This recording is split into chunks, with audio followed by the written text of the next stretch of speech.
I know that you're a Jersey girl inside.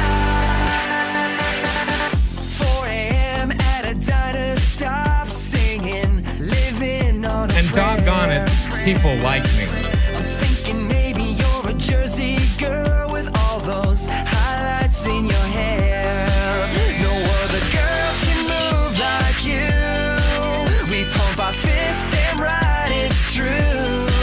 And I don't care what they might say, they'll never get us anyway. So be my Jersey girl, and take a little ride with me tonight. And let's get dirty, girl. I know that you're a Jersey girl inside. The way you turn it up, turn me on, and then you take it off. Make it hot, make it loud. We'll wake the whole town. Jersey girl, I know that you're a Jersey girl inside. Yeah, listen up. Let me tell you about a girl from Jersey. She was looking so fine with her hips so curvy. I wanna over down and see side lights and a boardwalk fight at the end of the night. Hey, hold up, got a situation, got condensation from the girl's gyration. She's hot like the girl next door with a tig gold bitties that I can't ignore. Who the fuck starts a conversation like that? I just sat down. I'd be a boss, you'd be my muse. Well, hello. This is Shelly, your mouthy mama at Talking Trash and Truths. And this is Coffee and Chaos with T3. That's me. Today is Monday, November 27, 2023. It's 8:07 a.m. on the East Coast. And I just wanted to say, hey, what's up? I see Daisy Girls out there. She was here earlier. I had to start a little later because my mic decided to, give me crackles. So I had to reboot. And I see Rabbit. Hi, Rabbit. I've seen you hopping around all weekend. I hope you had a good time with your family. I really do. I was thinking about you a lot. Today is my mother's birthday. So I will be calling her later to wish her a happy birthday. And I'm sure she's going to say, "Oh, Michelle, my husband wouldn't leave me alone all night. I'm so tired." She's going to say something like that because that's my mother. She turns 81 today. 81. So she lives quite the life. Can't say I really envy her life. She didn't have the best choices out there. She certainly didn't make the best choices. And she certainly was not one to have the courage to stand up for herself or, well, me, as it turns out. Good, but now exhausted. Well, that's good. Now you rest up, Rabbit, and take care of you, and just protect that heart of yours. Fred Franklin, hey, what's up? Fred has said, hey. Good to see you. Good to see you. A lot of things went on in the last almost week. Well, the last week, I would say. A lot of changes happened. A lot of things I didn't see coming. They certainly came out of left field. I wasn't prepared for them. I wasn't ready. And they were a welcome change. Don't get me wrong, a welcome change. But it just all kind of was a lot for me. I'm still playing catch up in processing. That's why Friday, I decided to skip Friday's show because I just didn't know what was going to come flying out of my mouth at that point. And I was really exhausted. I slept like 16 hours in one day. And it was just like, oh, yay. Because I average between like 2 to 6 hours a night if I'm lucky. And you're closer to the 2 than you are to the 6. So I've been running myself ragged because my head doesn't like to shut up. Naps don't really help because the sleep is so broken apart. You just feel like bleh all the time. So this time since I got out of the hospital, I've been taking much better care of myself. I've done the vitamins and I've done, the organics and all sorts of stuff. I've been trying to sleep, but sleep is this creature that eludes me my entire life. So I don't really hang my hat on that too much. Hang my hat on that one too much. I take what I can get basically when it comes to sleep. And even when I do sleep, I don't wake up well rested. So it's just like meh. And I have horrible FOMO. God, I have horrible FOMO. Because I'll be in the middle of a conversation and I know my whole body's saying, bitch, go to bed. And my brain's going, no. What if somebody wants to talk? What if somebody needs something? What if somebody's got, something going on? You don't want to be rude. Stay here. The last week was a lot. I said I wasn't going to talk about it when I did Wednesday's show because there were things that had to come out. People had different live streams set up to go over their reactions and their opinions and their take on things. And I just wanted to get everything out there before I did or said anything.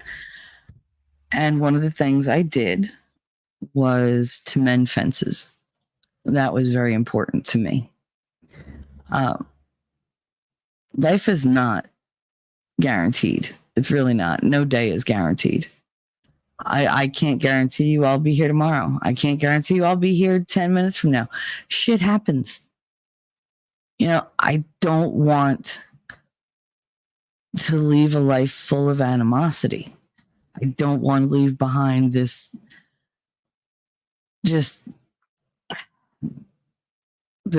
cobblestone road just full of regrets and stuff like that. I'm not a person who does regret. I don't. If I don't like, I feel to me regret is something that you've done that you can't go back and apologize for or make up for or change. So I don't really have regrets. There's things that I've done that I probably shouldn't have. There's mistakes that I've made. There's bad decisions that I've made. There's spiteful decisions that I've made. And I can't go back and change any of them, but what I can do is accept my role in them. And that's one thing I've always prided myself on doing. I accept the responsibility for my actions and for my words. However, that's usually not enough for other people because they're like, well, if she's going to take the blame, I don't have to. I'll just put all the blame on her. She'll take it. And that's how it's been this year for the most part. People shoveling things onto me and me just going, yeah, all right, whatever. Because I don't have that kind of energy to fight crap. I just don't. So when everything came to a head and everybody had their say, I decided, I'm just going to keep doing what I do because I enjoy doing it. I love my chat. I love my whole audience. I love getting comments and emails from people saying how much, this show has helped them. Oh, it's comforting to them. It's, forced them to take a step back and look at themselves and have the courage to say, hey, this happened and that happened, but, I'm okay. It wasn't my fault. I'm still here. Yeah. And that's the thing. You're still here. You're still here. I'm still here. That's what's important. It's important to stand up for yourself, which is what I believe, the parties last week were doing. They'd finally had enough. They'd finally seen, okay, this isn't the best place to be. And my take on that is there's always going to be people in your life who add to your life, who take away, and some who do a combination. I don't believe anybody is completely bad. I don't believe anybody's completely good. I think you are what you choose to feed. Like if you're going to feed that darkness in you, then it's going to grow and flourish. If you're going to feed the light, then that's going to grow and flourish. You can't really have one without the other. Maybe they can exist together. Maybe they can exist separate. But they make you appreciate each side for what it is. It brings you clarity. It gives you motivation to make a better decision or to make a worse decision and go with the dark side of you. You don't know. Good day, Darth Hideous. Did someone say Darthness? I said darkness. I said darkness, not Darthness. I believe that what they were doing last week was not so much retaliation as they hit their threshold. You know, they finally said, okay, this is too much. And we're going to stand up with each other, which I applaud. It's nice to have somebody in your corner when you're doing something that makes you vulnerable to attack. And I do. I applaud what they did. I applaud that they stood by each other. And on Thanksgiving, I was able to go into an old friend's server because he took a stand that nobody expected him to and nobody demanded him to take. It was very surprising. And I went into the server because I was worried about him, you know, because he didn't sound good. He sounded very down. And he's a wonderful person. So for him to have made this choice, it was a big deal in our group because we knew how he was. Thank you, Darth. Beautifully. Hello. I was just talking about you. So this guy that we all know, he's very drama free. He's wonderful. He's got the biggest heart of like anybody. And he doesn't pick sides, but he said, no more. Like, I can't do this anymore. Like, I'm done. And I was worried. So I went into a server and, you know, I found some people in there that, well, it was just me and him. Then somebody came in and it was like, ooh, what do we do? And it was like, all right, you know what? It's Thanksgiving. Let's just see if we could, you know, let's just be nice to one another. And it worked out. You know, there were apologies all around and there, you know, no like defensive speaking, no fighting, none of that. And it was just like, okay, this is what I know. This is what you know. Here we go. And it was a civil conversation that led to someone actually being able to talk to more people than they had before. And I think it was good for them. It was good for me. It made the guy that had the server really, really happy. And then throughout the day, you know, and throughout like the next day, it was, oh, okay, these two are people together. What's going to happen? Oh, look, they made up. Oh, look, they're made it amicable. And everybody just realizes that there's so much hatred out there. To have hatred in our own communities is kind of dumb because you're wasting energy where you could spend it in a much better way. You know, we don't know how much time we have. You know, why spend it fighting? Why spend it being petty? Why spend it giving into the worst parts of yourself? There are people out there who will encourage you to give into the worst parts of yourself. We all have them. I've done it, but I've done it many times. Hell, I swam in the pool of hatred for the longest time. And I can't do that. It nearly killed me. It nearly killed me. And pleasing other people, that's not happening either. Like, I know I'm conditioned to be a people pleaser, but I'm just so fucking over it. I just, it's like, okay, can I be happy now? Just a little while, a little bit.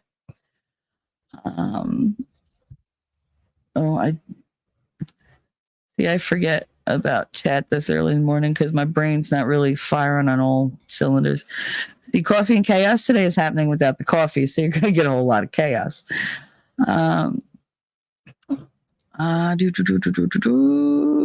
Wolfram, good day to you. Wipes his paws and lopes in. Come on in. Circle by the fire. Have a rest. Got Darth and Wolfram. Hi, honey. Beautifully said. I'm grateful for the healing taking place.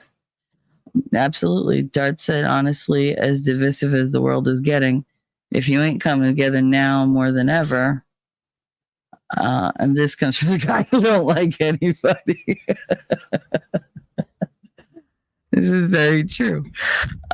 Sean T. He said, yeah, someone still needs to get offline. You know what? If he feels, like he needs a voice, leave him. Let him have a voice. Everybody's entitled to their opinions. They're entitled to their voice. Just don't hurt anybody. It's taken me a long time to get to this spot where I'm just like, meh, just live and let live. Like, just move the fuck on. Because I just don't have the fight in me. I really don't. I am spending all my energy trying to heal myself, physically and, in every other way. I thought I saw something about fences that Darth put, and then it was just gone.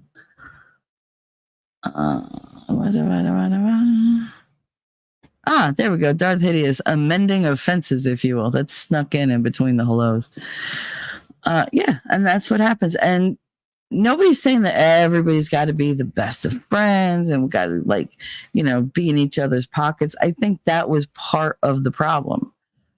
Too many people on top of one another 24/7. You drive each other crazy eventually. Because you don't even want to be married to somebody like that intensely. And then you're choosing all these different personalities to hang out with. And it's fun and it's great. And some days I really miss it. But I don't like being obligated to be anywhere. I want it to be my choice to be among people. So even with this show, if I choose not to do it one day, I don't do it. And I know you guys get it. I get high days, I get low days, I get days where I'm like, nah, I got nothing to say. And then there's days where I wake up like, oh my God, guess what I dreamt last night, guys? And I just go off on a topic. It depends. Hey, Trish, good to see you streaming. I mean, I've never stopped streaming. Please, I just attack, the psychological parts of life. Because when I can't deal with what's in my head, what's better than to get up here and just talk about it and rip it all apart and throw all my baggage out for everybody to see. That's the funny part. The more I talk, the less people can hold against me because everything's out there. What could you possibly shame me with when I spend 4 hours crying about what happened between me and my father? What could you possibly throw at me that could be worse than that? I mean, it's like amateur hour if he thinks that, that's going to happen. But whatever. That is not a challenge. It's just grow up. I've been through traumas you can't imagine. And you think what? Calling me trash or the devil? That's going to break me? Good luck. Good luck. Oh, wait, no. Oh, God, I can't miss that opportunity. Good luck. We're all counting on you. There you go. There you go. But you know what? Because I'm good enough, I'm smart enough, and doggone it, people like me. That's right, God damn it.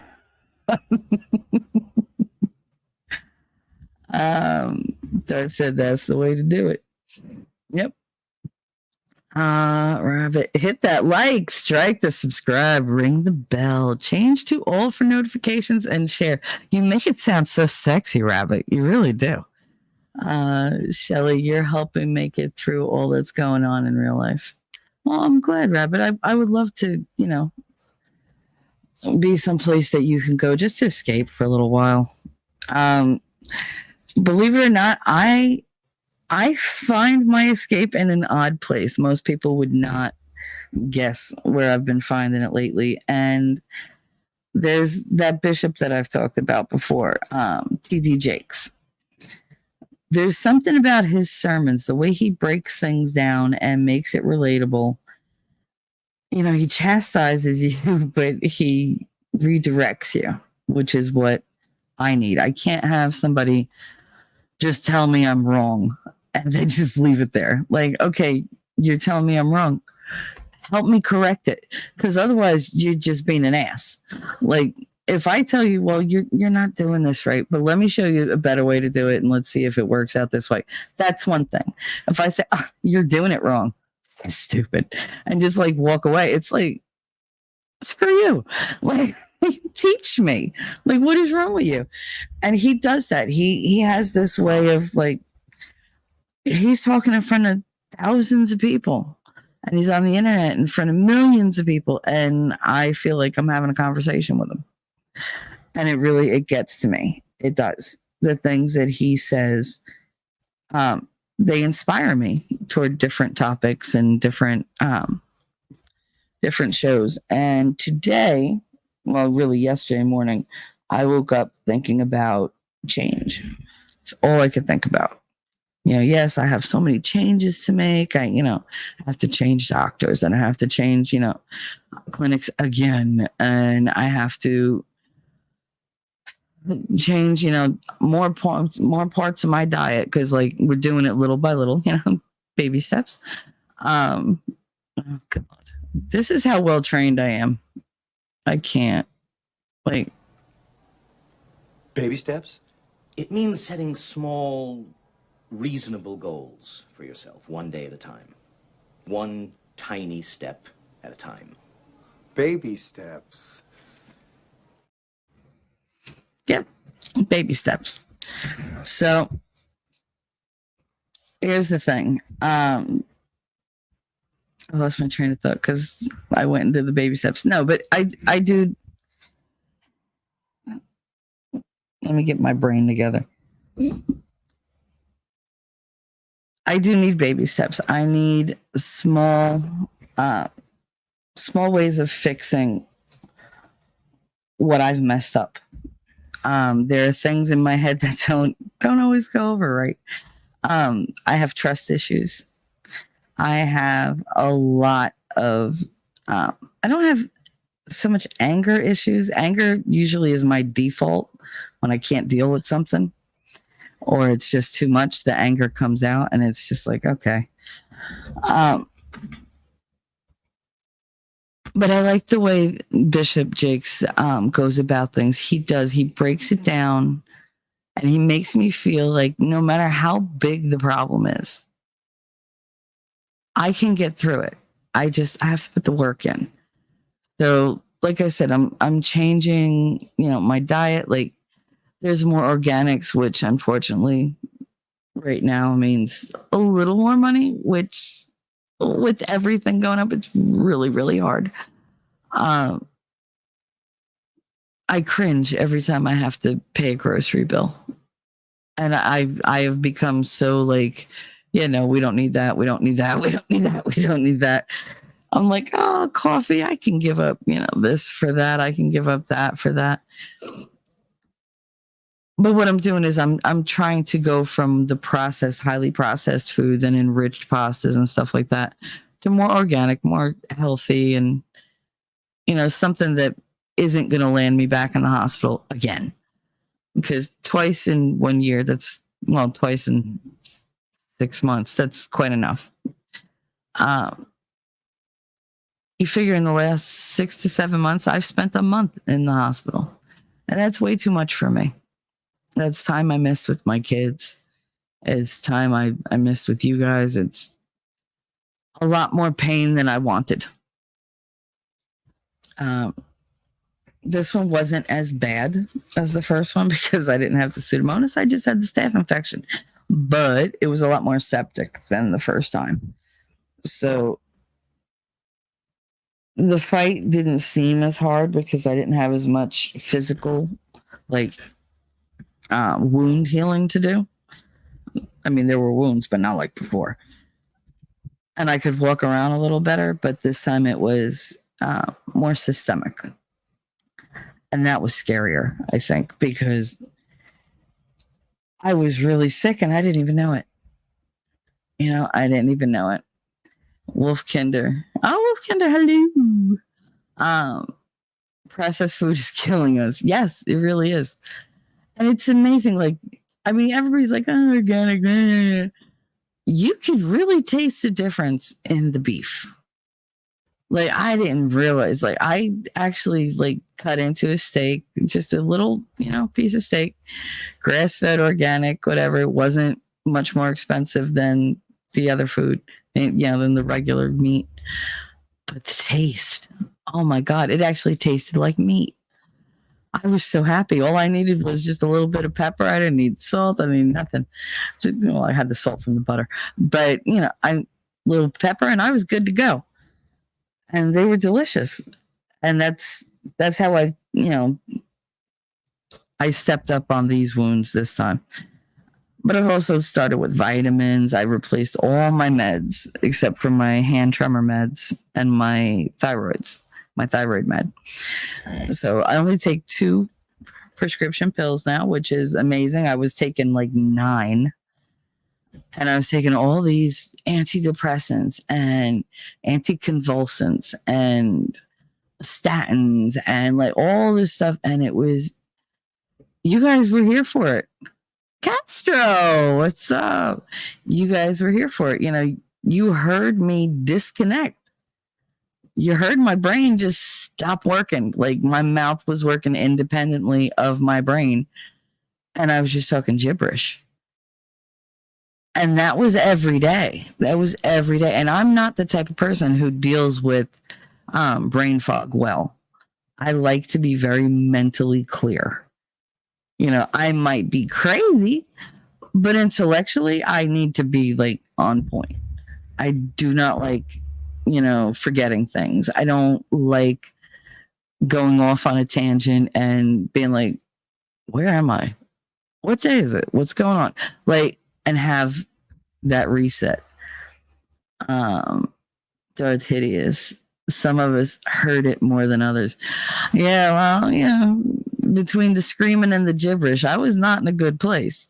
But I was being, worked like I was absolutely 100% healthy. And I allowed that. That's on me. That was on me for letting anybody ever take advantage of me. And that's not going to happen anymore. I stick to myself. I do my own thing. I go on here when I want to. It's not an obligation. Like I said, I'm not doing this every day. I'm not doing this. Yes, Darth, I give you credit, Darth. You did. You sat through many, many, many hours of blood-curdling screams. And unfortunately, I was told or convinced when I was at my lowest that the only reason you did that was so that you'd have leverage over me later. That's what I was told. So there's that. And when you're as messed up as I was, things start to sound, true. They sound plausible. You're more easily convinced. And I was stupid. But it is what it is. Wolfram, steak used to have flavor. Now it just tastes like water. No, the steak I had was good. It was good. And it was bloody. That's not what I was not letting people take advantage of you. That's the important part. Yeah. And that's hard for me. Boundaries. We just had this discussion the other night. Boundaries are so hard for me because I've never had to make them. I'm not good at boundaries. And that's one of the changes that I've been trying to implement.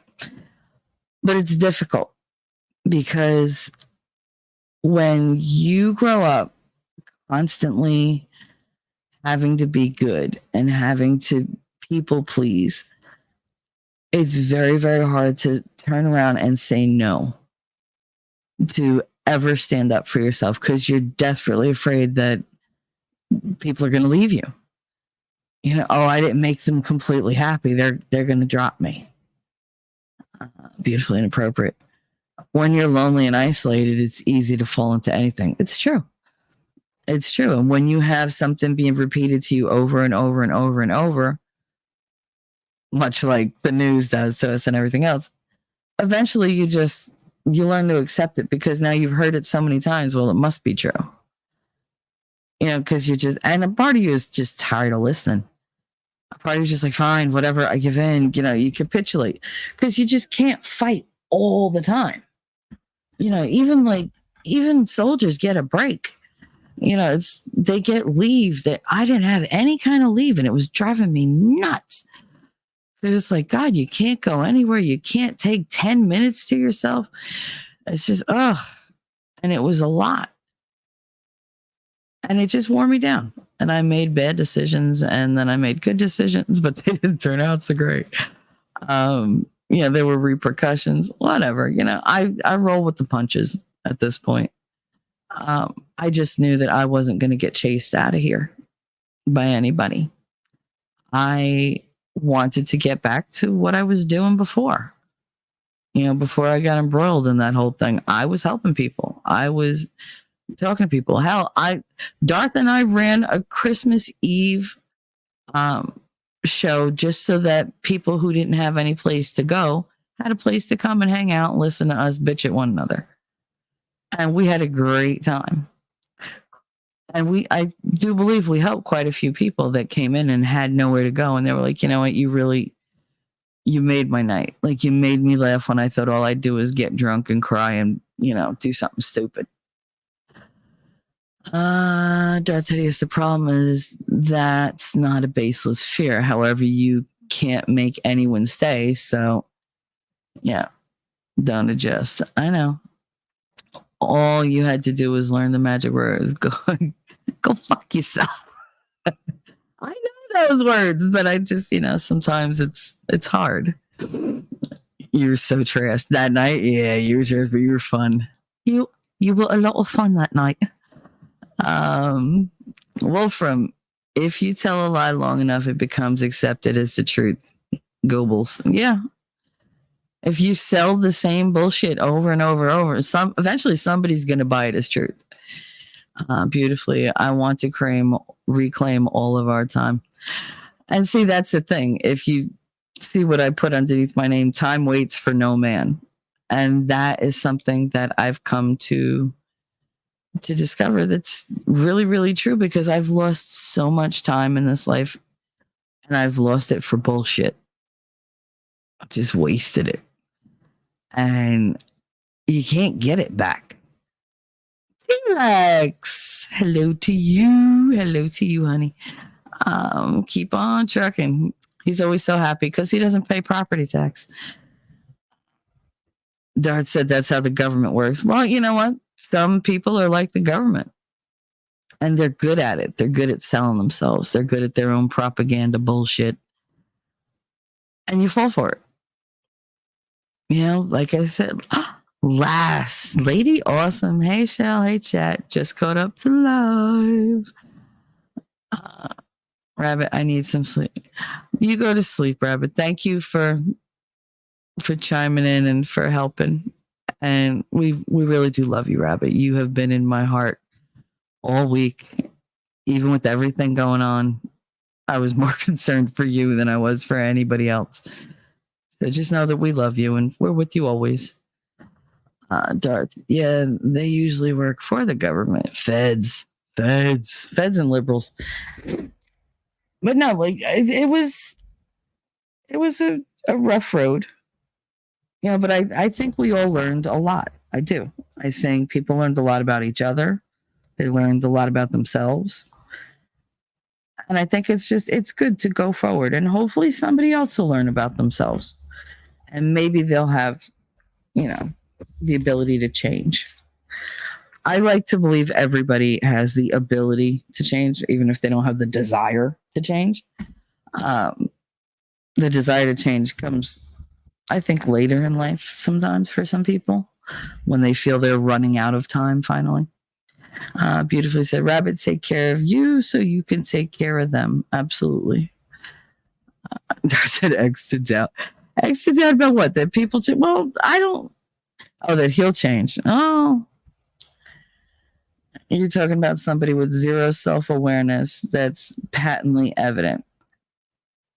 And I get that. There are a lot of people out there who they can't face. And I'm not talking about that one person. I'm talking about anybody in that situation.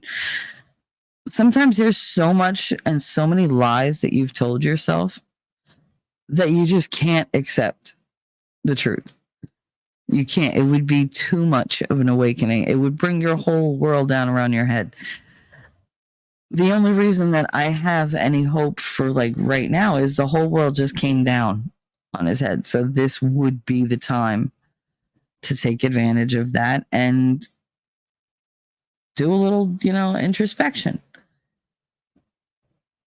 I've done tons of videos about narcissists, and I know people like to use it as a budword, a budword, a budword. Yeah, it's not 420, a buzzword, but it really is an epidemic. And it's one that, we've helped create because we've isolated people. We made their world come down to this, 4 by 6 inch screen that they could hold in their hand and reach out anywhere in the world. That's power. We have given ourselves so much personal power. Narcissism tends to be people who don't have real personal power. They have perceived personal power. They use other people to make themselves advance. They use other people to make themselves feel better about themselves because they don't have their own achievements. They're not capable of doing the things that they say they're going to do. They're not capable of feeling the things that everybody around them feels. So they tend to, latch on to somebody who can do all the things and feel all the things, and they live through them. They absorb all that energy off that person. They absorb their achievements. They absorb their talents, and they use them for themselves, and they claim them as their own. They pretend, to the world like, oh, yeah, I can do all this and I'm fabulous and da da da. But meanwhile, there's like 8 to 10 people behind them making them look that way because they can't do it on their own. And a lot of them are dead inside. Narcissists, true narcissists, have no regard at all for anybody but themselves. They don't know how to love people. They use the word because it's a signal. They use it because they think they should. They tell people, I want you to love one another, but they don't understand the concept really. They know that the words are correct. They know that the sentiment is correct. They don't know how to achieve it or how to show it. So they tend to, law of power, say less. You can let other people, put different labels on you. People who care about you are going to be more complimentary toward you. So you put those people out front. Alas, I call them energy vampires. Absolutely. Darth Hideous said, the reference of the Matrix comes to mind. Some people can't be unplugged. Tis true. Tis true. I think actual narcissism versus narcissistic tendencies are two different discussions, but I think we're all capable of having the tendencies. Well, I did a video on that when this all went down, and I did narcissism versus narcissistic traits, because we all have narcissistic traits. You need them to survive. You absolutely 100% need some narcissistic tendencies to survive, especially in the world today. Because if you don't, then you're not looking out for you. It means you have no survival instincts and you're going to die. Like, you're just going to get used up by the world and never get anywhere. And you're just going to wither away, and that's going to be it. You won't have affected anybody. You have to have some narcissistic traits. You do. And it takes, like you said, self-awareness. It does take a lot of self-awareness to realize, okay, yeah, I'm a little narcissistic, but I have every right to be. I have to look out for me. Sometimes in your life, you're the only one looking out for you. So if you're not doing it, who's gonna? Yeah, beautiful. But no, I did a video. What was it called? It was narcissism versus narcissistic traits. And I think it was like narcissism is alive and well, or narcissism, it's not me, it's you. It's just, I did a lot of narcissistic videos over the last couple months because I had a lot to work through. And I tend to go the opposite, which is why I don't have the best survival instincts, which is why I die or almost die so goddamn often. Because I tend to give until there's nothing left. And then I'm just a wreck. Or I'm so low that I don't see any way out. And that's where I was. The medicines did not help. The medicines, we found out, increased unaliving tendencies by a lot. And that's all I thought about back then. That was all I wanted. I had the plan. I had videos for all you guys ready to go. Like, there were goodbye videos to everybody. And I still have them. Eventually I'll get rid of them. I mean, I'll probably get rid of them later today if I remember. They're just kind of sitting there. But yeah, I had them ready to go. Because that's where my head was at. Because I had nowhere else to turn. One person became my friend. One. And that was it. That was all I had. Because everybody else was either gone, I couldn't trust them, or I wasn't allowed to speak to them. So it was just like, okay. And I thank God for this person. I do. I know he rubbed some people wrong, but I wouldn't be here without him. I just wouldn't. Darth Hideous said, yeah, I'm a human fucking highlight reel. That's my narcissism talking. Always say less. Yes. And I remembered a lot of the laws of power, like, protect your reputation at all costs. That went out the window. Say less. I did that one. That's part of the game of power for certain. Yeah. And that's the thing, like, survival versus narcissism. Yeah. I mean, that's the thing. You have to take care of yourself, but that doesn't mean you leave other people out. The narcissism is they only want to take care of themselves. They don't care who they got to burn to get to where they want to be. And they don't think twice about it. They really don't. They don't look back and go, oh, I miss this person. They're like, oh, like, it's this thing where, like, oh, they should be here. They're going to come back. Like, they're going to apologize to me. They'll see that I'm right. And it's just like, I mean, I heard it back then, and I was just like, my answer was no. That was my answer. After much, like, getting there, I cracked, and that was all she wrote. That was, because once I hit that wall and there's nothing that you could say to move me, it's just like, you're screwed.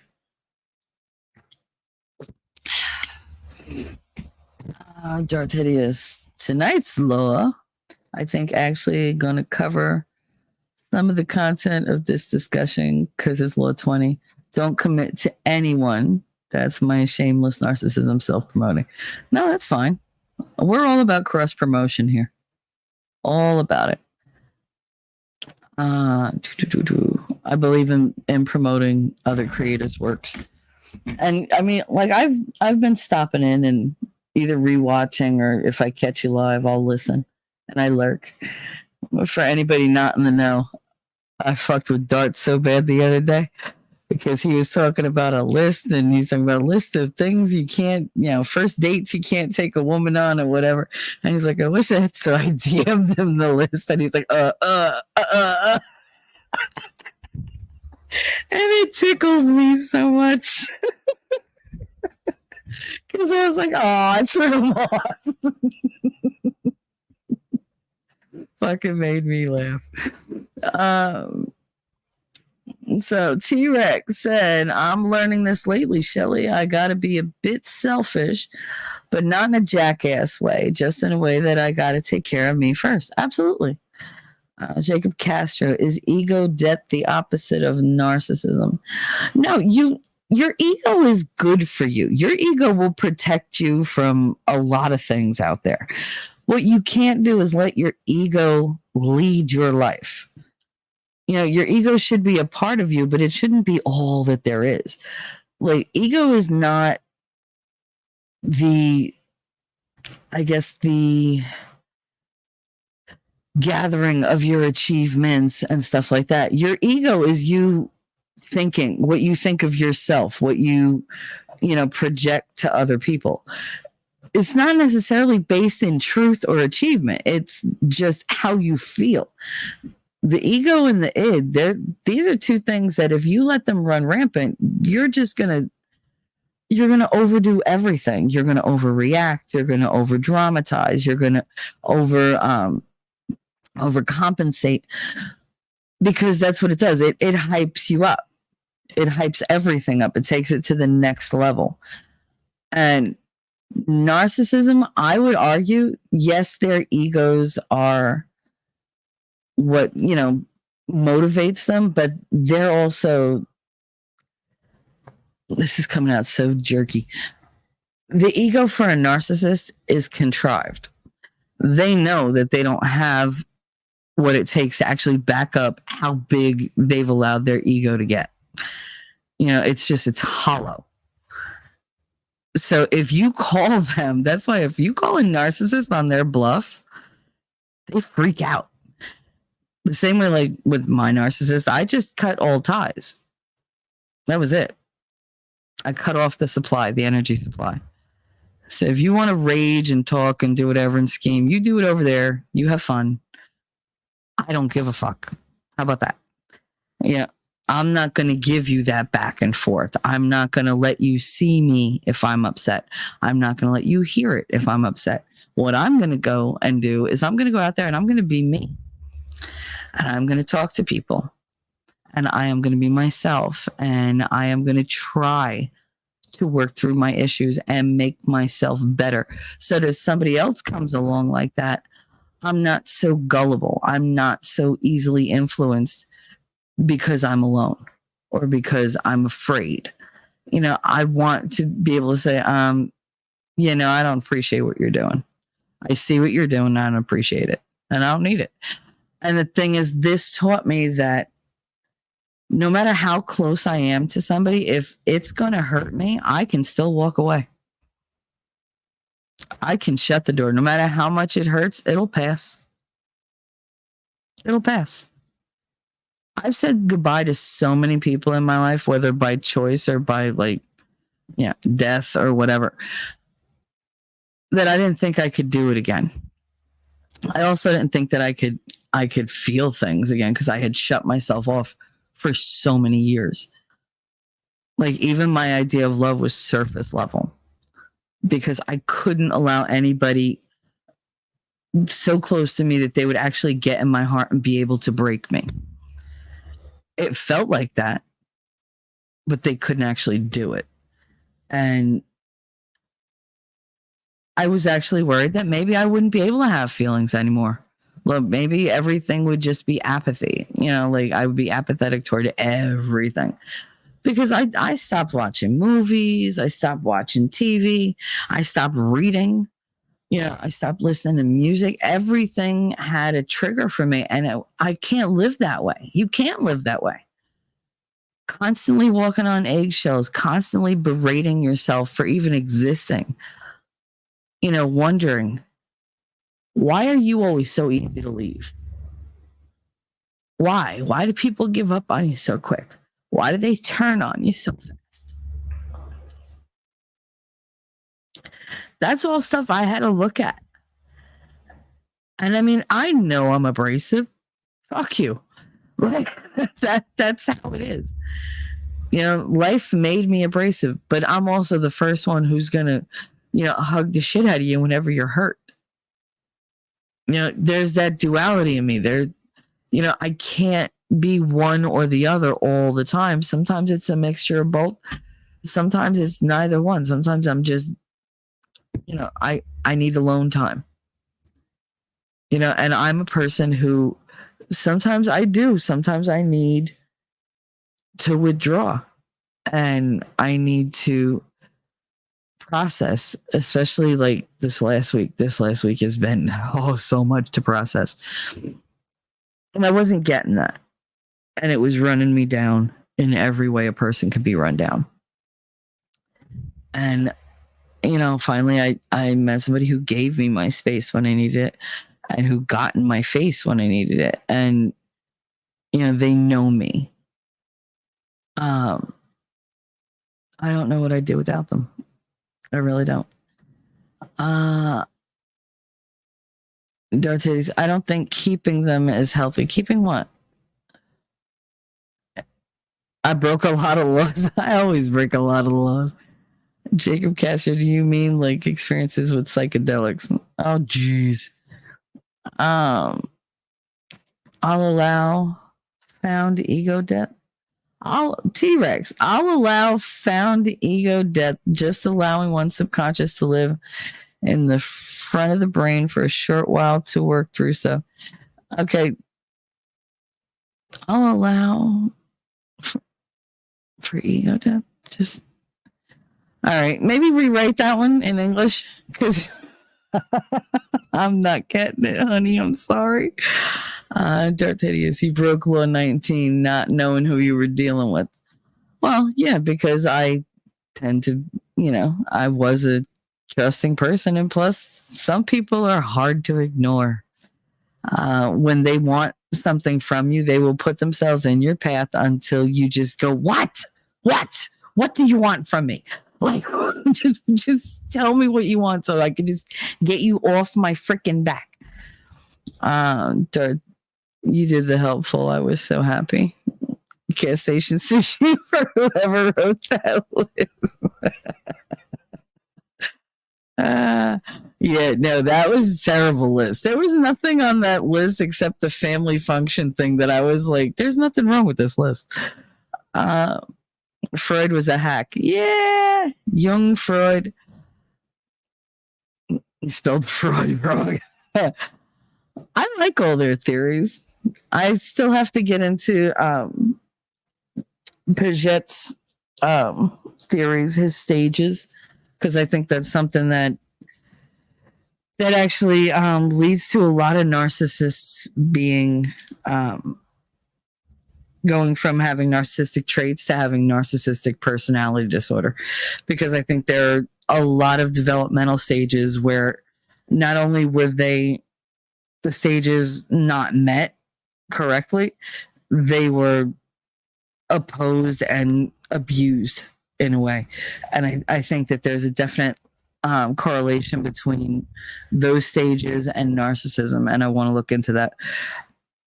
I also want to look into the origins of narcissism, because I believe that they go way back in the Bible.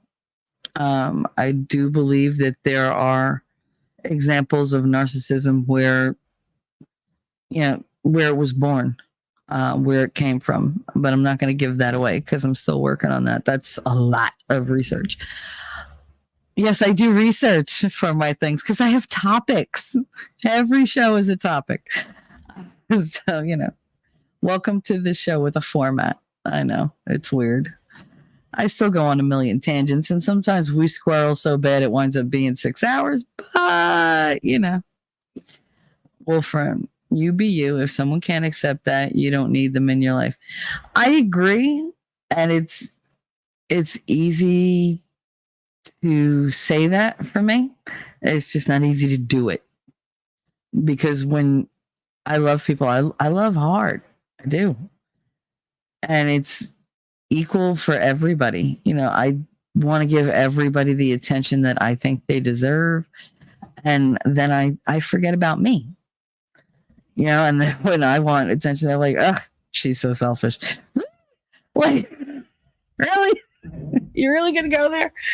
So, yeah, that pisses me off, that it's always, if I need something, then it's a bother to a lot of people. And I would love to say those are people that I just don't want in my life, but those are people I do want in my life. I just wish they were different. I wish they were a little better. But me being me, I tell them that. So maybe they don't appreciate it. I don't know. Lady Awesome said ego death is an experience. I've never witnessed ego death. I wonder what that's like.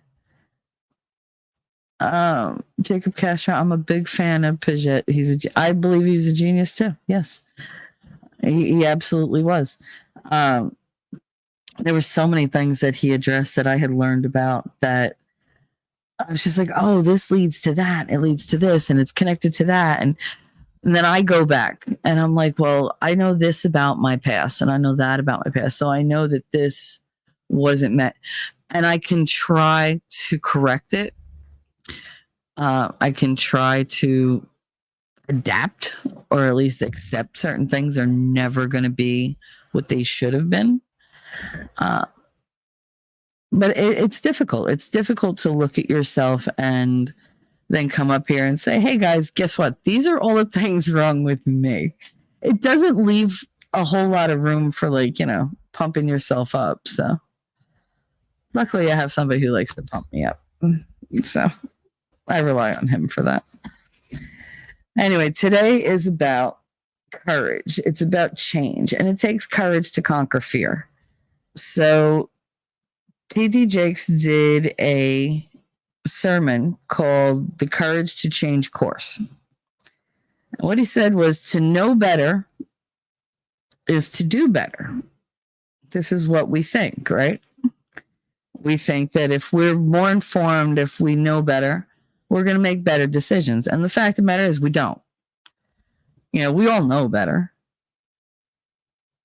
But it's not always easy to make that decision, to be better. Because sometimes it's just a lot easier to just be blah. Like, you don't want to put the work in all the time. Knowing is not the same as doing. And we don't usually choose we don't choose to do what we know we should. Like, doing better is hard. It's work. We like to be comfortable. Sometimes the work that we need to put in, it's not what we want to do. We want to give into our creature comforts. We want to give into all our, desires and stuff like that. They say it all the time. The spirit is willing, but the flesh is weak. We start things. We start exercise regimens, routines, diets, classes, jobs, projects, craft projects. All these things, we start them full of all this enthusiasm. We're eager. We got all this energy going. And half the time before it's done, we don't have the energy to see it through, or we get distracted by something else, or life happens. Life is always going to throw you those curveballs. It's always going to throw a rock in your path, no matter what. You got to learn to navigate around them and keep going, because I've had pebbles hold me back for decades. Literally, just the teeniest thing will hold me back from being a better person in that area for decades, because I couldn't let it go. Or I couldn't face it. Or this was all I had, so I was going to cling to it no matter what, whether I was right or wrong. And I did that. And then there's been times where there's been huge boulders thrown in front of me, and I'm just like, whoop, just right over it and keep on going like it's nothing. So I can never tell what's going to trip me up. I can't. Is it going to be a stone in my shoe that makes everything painful? Or is it going to be a boulder that I could just leapfrog right over? God, I hate that word now. That I could just zoom right over and, keep on going. I never know what my reaction is going to be. So usually I'm as surprised by what I do as everybody else. I like to think I'm going to get past most things. I like to think that I'm self-aware enough to deal with things as they come up. Not always. Sometimes I'm just a girl. I apologize for the sirens. Sons of bitches. That means somebody pulled. That sounds like right outside my house. That Probably somebody just pulled a fire alarm on another floor and it's all going crazy. Jacob, T-Rex and I were discussing ego death. Psychedelics often induce it. I've experienced it. It's really something. I don't know what that is. You're going to have to find something that explains it and send it to me. And you have Twitter, don't you, Castro? Or you could send it to T-Rex, show it to T-Rex, and he'll send it to me. Jacob, my son's dad experienced it. He's a changed man. Ego death is an imageless experience. I should have known Lady Awesome would tell me. Ego death, an imageless experience in which there is no sense of personal identity. What you think is your identity is not anymore. I think that messed me up. Because we cling to our identities. We cling to our labels. People love labels. What do I always say? I'm a Jersey girl. That's one of my labels. I'm Italian. Yeah, that's another one of my labels. I'm abrasive. That's as much a part of my identity as anything else. That's not just my personality. My identity is to be abrasive. I do not go with the grain. As much as I'm a people pleaser, it's like, yeah, I'm doing all this to make you happy, but God, I'm going to be irritated about it. Like, it's like, because I don't want to have to stroke anybody's ego. I don't want to walk on eggshells. I just want to talk. That's what I want to do. I want to talk. I want to play. I want to be affectionate. I want to be, laughing through life. I do not need all the drama and tears and it's just so freaking much. And it's just like, that's why whenever anybody said, oh, are you ever gonna? No, yeah, I forgave that a long time ago. You did? I had to, because I couldn't move on. So if I didn't forgive, I couldn't move on. I forgave out of not obligation to anybody else. I was obligated to myself to move beyond where I was stuck. And if it took forgiving people who were just going to, keep doing what they were doing, then I was just going to have to keep doing that, because I couldn't stay in that place. That was a very dark, very toxic place to be. And I didn't want to stay there. And I didn't want anybody else to stay there either. I wanted everybody to just move on. Everybody needed to go be happy, succeed. My only thing was just leave me alone. Just keep my name out of your mouth and just leave me alone. I'm not bothering you. I don't know why I bother you so much. And it was just, and that's the thing with the narcissist. And I did expect it to a point, because when you close the door on a narcissist, they don't react well. They lash out because they're mad. Because how dare you go on without me? How dare you not need me? How dare you not miss me? Don't you know I gave you everything? I made you who you are. Because in their head, they think that. They don't see all the things that you've done for them because they feel entitled to it. So they didn't appreciate it anyway. So it doesn't stick in their head. But if you just walk away and you just keep living your life, you really trying to piss somebody off. You just, how dare you? How dare you? I had freaking 4-year-olds. They're like, how rude. Like, it was that kind of freaking thing. And it was just like, all right. Like, part of it made me laugh a little bit because it's stupid. But the rest was concerning. It was concerning. It was like, all right, that's a pathological need right there. That's no longer just a narcissistic trait. That's a disorder. That's when people get dangerous. Okay, and I tend to stay away from dangerous people. T-Rex, Lady Autumn Sky, in my experience, you can get like that, but that is the start of a very bad trip. It's why you need things or people to anchor you to reality when being on those substances. Yeah, see, that's what keeps me from doing those substances. Bounce right over. I bounce. Miami Spicy. Hi, honey. Jake Castro never play Leap with Beautifully Inappropriate. I'm not entirely sure why you think that. I know why, but I don't know why you think it. That'd be interesting to find out. I'd rather crawl than jump toad. I'd rather just, well, apparently swim.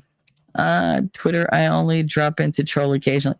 Castro, there's got to be a way for us to be able to get in touch with you, because otherwise, like, please. Lady Awesome, I'm not talking about substance induced. I'm talking about it just happens because of life. I've helped people navigate it. No drugs involved. Wow. Well, you are an impressive lady. That you do all the chakra cleansing and stuff like that, right? Like healing through chakras. What is it? Reiki? Is that what it's called? You're like a Reiki master or something? Tweet, or I refuse to call it X because it's like you're always like, oh, the guy's on X, and it just makes me giggle. It just makes me giggle every time. Rabbit still can't sleep. So hello again. Oh, don't worry. I'm sure once I really get into the topic, you'll nod right out.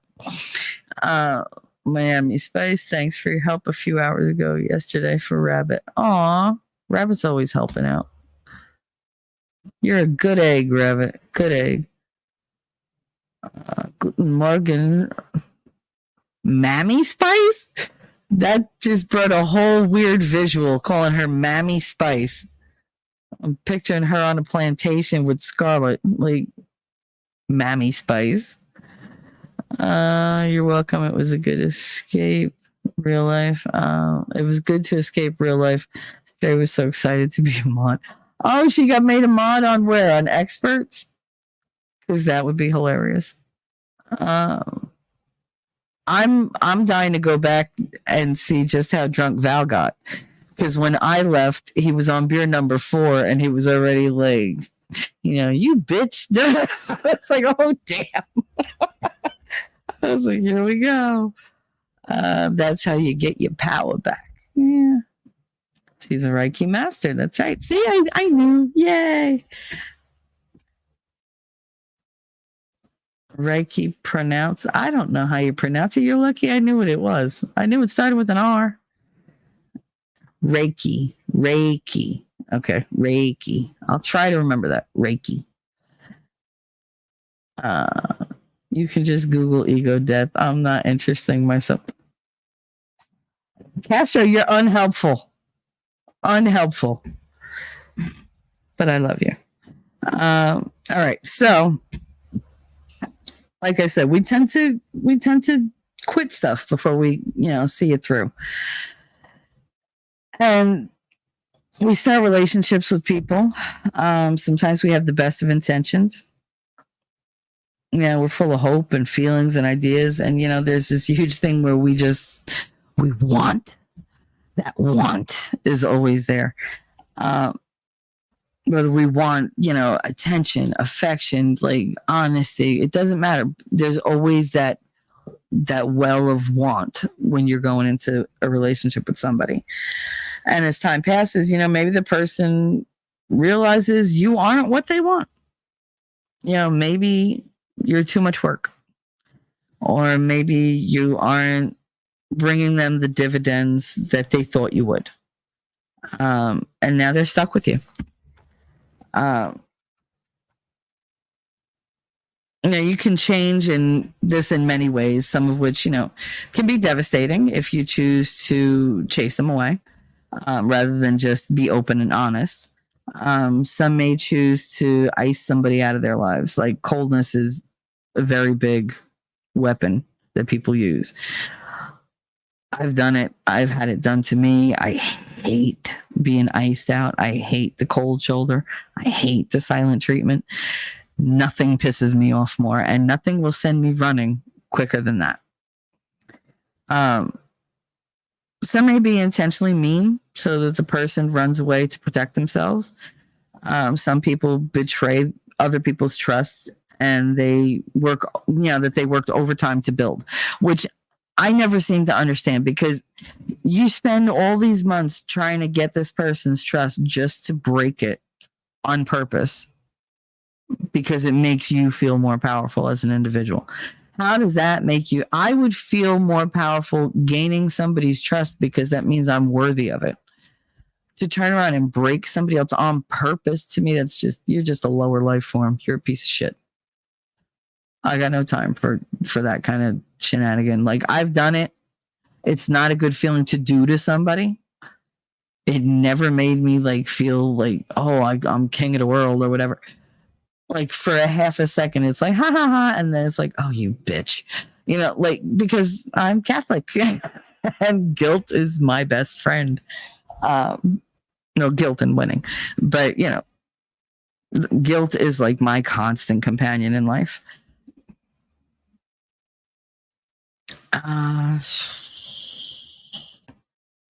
Some people are mature and they're developed enough to have the hard conversations, you know, to consciously choose the difficult path. You know, the obvious change is to show courage, respect, humility. Like, when you want to have that really hard conversation, you have to be willing to feel just as much vulnerability as the other person's going to be feeling. And you have to be respectful of that vulnerability. Some people aren't. You know, they go into a conversation with you and it starts out on a high level and then it just devolves really quickly or escalates, however you want to look at it. But yeah, ego has no place in an honest conversation because that ego it'll keep your true thoughts and feelings veiled even from you. I mean, make no mistake, we lie to ourselves daily when we allow our egos to lead the way. And for me, like, ego has always been a kind of catch-22 for me. It's a double-edged sword. Like, I do have a healthy ego, and yet I also have a very healthy anti-ego. I have that that characteristic in myself where I will kick myself for everything going on, whether it's my fault or not. I'll take the blame. Even if I don't take it publicly, I'll feel it privately. I will internalize that and I will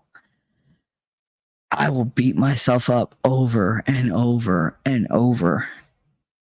And then it starts coming out, it starts manifesting as anger towards everybody else. Because it's like, okay, y'all just let this shit happen and you're all with it and I can't. Perhaps the expert auctioned off Valhalla's wrench on Christmas. I won and gave it to Stray. That is awesome. Oh my goodness. I definitely got to go back and see that. Dartidia said Valhalla's alcohol tolerance is one level above Steve Gosney's. Yeah, I know. I tease him all the time. You like to keep it that way? Castro. Wow. I think Wolfkinder is too, right? Ahmad, I think he is. I think she is. Castro, when have I ever been helpful? You're helpful all the time, honey. Don't even pretend. You came in to troll and stayed to like be part of the fam. So shush. Come on, this is the mafioso's rule on my friggin' thing. So I have a well of want that can only be filled with breakfast burrito. Oh, I haven't eaten yet. I've been up since 5 and I haven't eaten yet.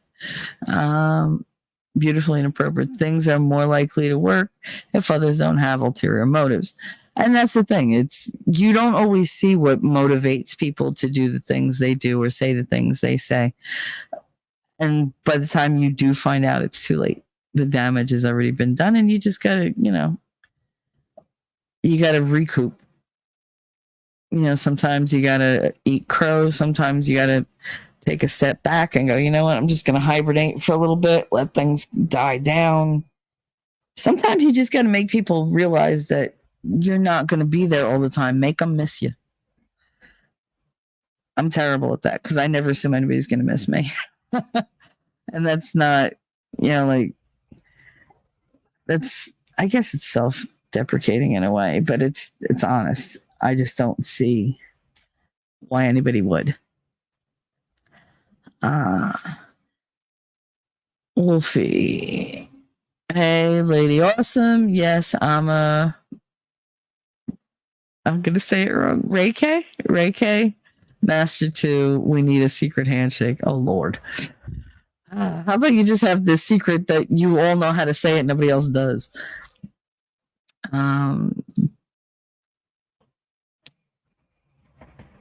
Darth Hideous, yes, beautifully appropriate. Twix still gay. Yeah, it's so gay. Darth Hideous, I just tell them to fuck off politely and off they fuck. Well, depending. Yeah, you don't have a whole lot of luck with that. I've been there when you've told people to like F off. It didn't always work out. 100% still good. Yep. Twitter never does what it's supposed to do. Every time I go in there, I'm like, really? Nothing worked? That's right. About a month and a half ago, somebody made an inquiry on my account and tried to get my blue check mark taken away. I wonder who that could have been.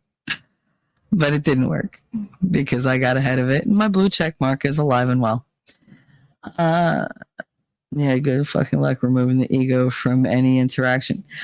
You can do it. It's just you have to, like, you really have to make a decided effort to say, okay, like, this is not, you're not going to do it with somebody you don't have 100% trust in. You can't. And it's, even then, I know it's really, really difficult, but that's the only way that you can have, I feel, the hard conversation. Not an honest one, but like the hard conversation. Because if you go in there with ego, then you're just going to wind up fighting. Somebody's going to wind up, getting defensive or whatever, and nobody's going to listen. I do tend to think the ego makes you a little deaf to what other people say. T-Rex, Miami Spice did expert grift enough to get his lamp. Oh, did he get the one lamp or two? Because I'm assuming he got more than one because he got plenty of money. I saw the super chats rolling in. I sent money. Ben sending money. The point is to check it, I think, when necessary, but to know when that's necessary. Yeah, I mean, like I said, the ego, you need the ego to, promote yourself. Is that what happened with the wrench? Yep. I fell asleep when Val was on Beer 4. I left to do my show when he was on Beer 4. And he was already like, rah, rah, rah, rah. I was like, okay. I was like, all right. So it's going to be fun, Val, today. But I had the old school watch party thing to do with winning on the corporation. And then we watched Office Space, which was hilarious. I've got wrenches at a couple places, and I don't know how that happened. Wolfie, believe it or not, people give me wrenches just so that they don't have to constantly approve my my comments, because YouTube likes to flag like everything. They're like, put this for review, put that for review. If I say but, they're like, oh, no, review it. Really? Oh, really? I say so much worse things. Yeah, the only one that I mod for is winning. Because if I didn't, who would? Because he drops little like, oh, I want this, and it's like, okay. I just know all his playlists, so I know what videos to pull. But I'm not doing that for anybody else. God, I don't do it for myself. Like, I don't pay attention to my chat at all. And I mod people like crazy people. I mod all of you. It's just like whatever. The Christmas decorations came out and tree and stuff went up this weekend. Oh, that's good. Yeah, I don't know that we're doing that. I don't know where I would put the damn tree. I have no room. My living room is my bedroom now. So it's just like there's no room. I have chairs and I have a bed and the couch, and it's like, ugh, it's so crowded. I can't wait to move. Motivated by the Cheers right now. That was what, 14 or 15? I don't know. You're lucky I remember the ones that that I remembered. I'm not good at remembering that kind of stuff. They can also time out Valhalla all they want, according to. See, I wouldn't put that out there because then you have people like Sean who are like, did someone say timeout? I don't even remember who did it first, but him and Toy Box Brain, like, they jumped to time me out one time. I think, were we in Mad Cores? I don't remember. But it was the whole thing because they just kept timeout. And we were getting along. It's back when we were, we were all cool. But yeah, they just kept timing me out. I was just like, all right, I guess I'm not saying anything today. Never mind, it's Law 16. It works out if I make it work out. Well, Law 16, use absence to increase respect and honor. And there's winning reality. Those laws are for prison, right? I thought they were banned in prison. Right? Life is prison. Pants are prison. So is underwear, just to let you know. Darth, you can't be serious right now. They're literally applicable to every single human interaction ever. Good day, winning reality. How are you, sweetie? Lady Autumn Sky, Office Space is one of my favorite movies. Well, we watched it last night. Oh my God, it was hilarious. It was. I was laughing so much. Can't imagine your voice song. Hello, sweetie. Can't imagine your comments need reviewing. Me? Never. Never, ever. You two should just let my comments fly. Never review them. That's what I was thinking. Well, very, very disappointed. I know. Sometimes, they don't understand me. They don't get me. Thank you, Rabbit, for putting out winnings links. I appreciate that. All right, everybody's saying hello to winning. Yes, he's here. Sub Savage. Only the winning mod can do it. See, he likes to throw things out there. He'll mention things and he knows I'm going to pick up on and go, God damn it, now I got to go find that freaking link. Why does he do this to me? And I'm just putting out links and he's like, oh yeah, there's the link. Like, he doesn't know I'm like on top of that, like whatever. That was hilarious. And I remember where it was. Rabbit, if he no longer has protection, I'll do what I want to Val. Oh, Volstorm. First of all, let me tell you something. When I told you I took that edible the other day and you started talking like Alex Jones, I really did forget that you do voices. And I'm like, I'm looking around my house going, oh my God, where's Alex Jones? I was like, where did he go? And I'm like, oh, did the expert get Alex Jones on panel? I was so messed up. It was so funny. I sat here cracking up for like 10 minutes by myself. It's because I was the only one here and I was hysterical. Rabbit didn't give Levy the wrench because Valhalla would be timed out the entire stream. That's true. Levy's funny. Hey, Vicky T, what's up? Happy Monday.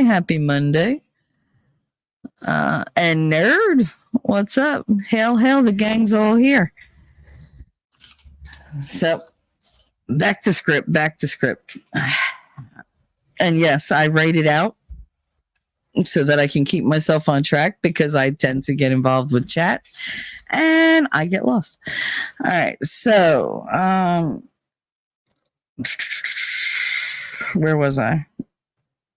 Ego has no place, blah, blah, blah. Make no mistake, we lie to ourselves daily when we allow our egos to lead the way. You need to be able to look at all your actions and intentions and be able to recognize where you did wrong and why. Until you put that ego and pride aside, which I have a huge problem doing. Ego is one thing, pride is another. I am a very proud person and I am very stubborn because of it. And I will go down swinging every time. And I need to know that I don't always have to take that swing. Take your swing. I don't always have to. It's very difficult for me to figure out when to swing and when not to swing. Vicky T, I just woke up by having to make a mad dash to the bathroom, or I would still be sleeping. Oh, that's not good.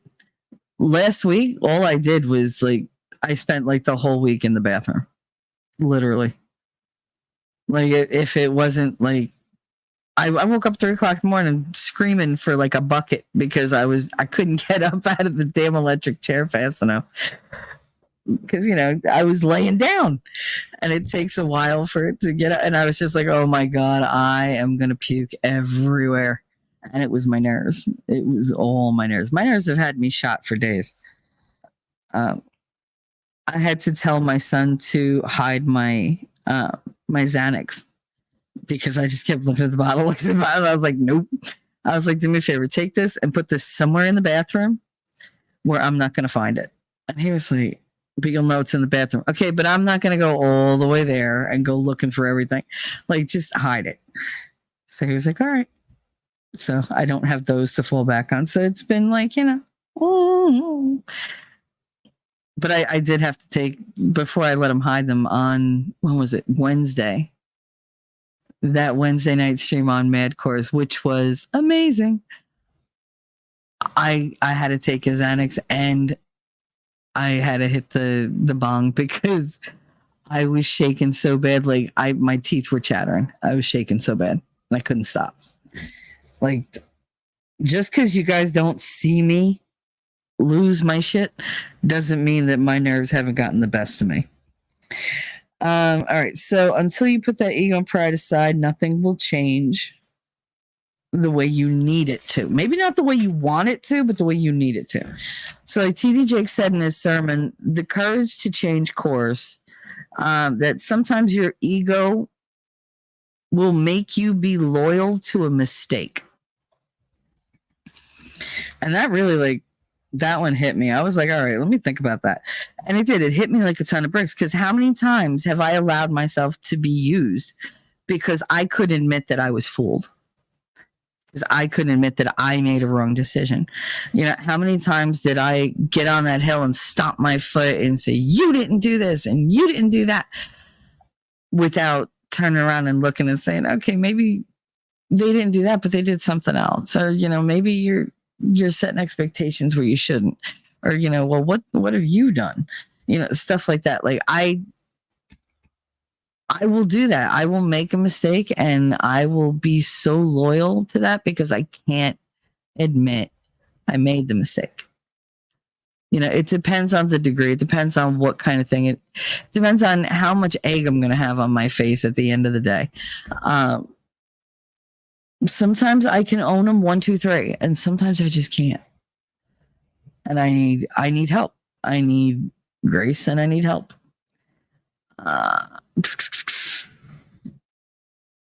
Jacob, take your swing.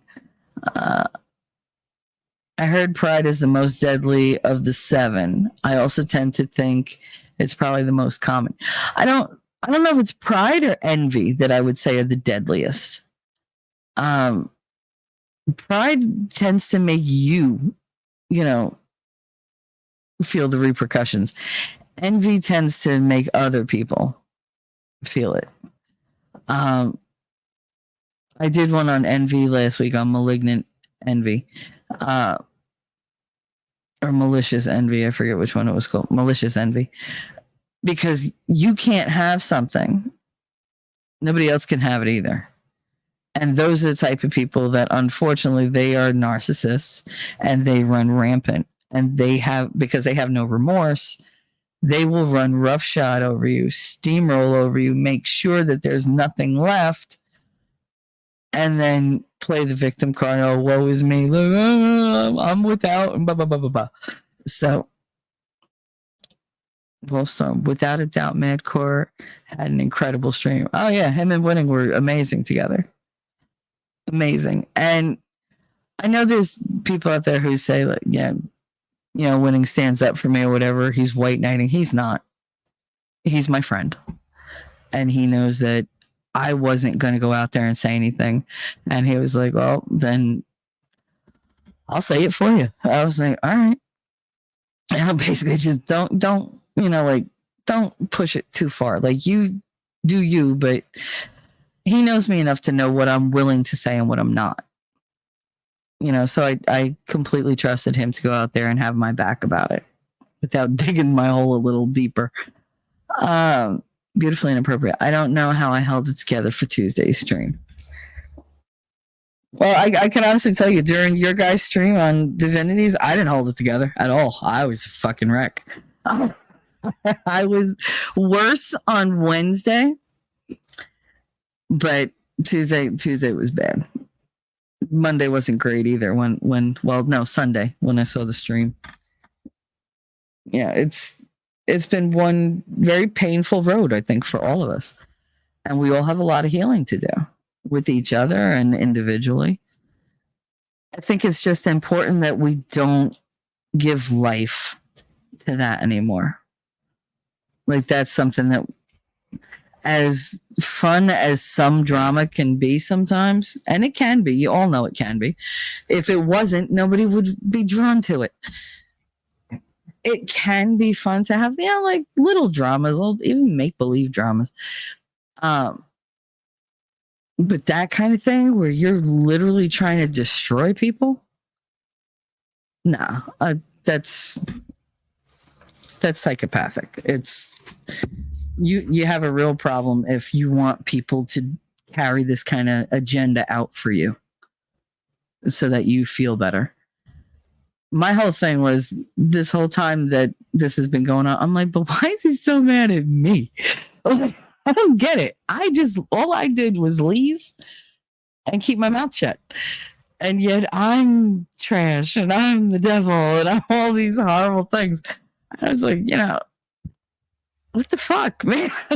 Because I can be a bitch and you all know it.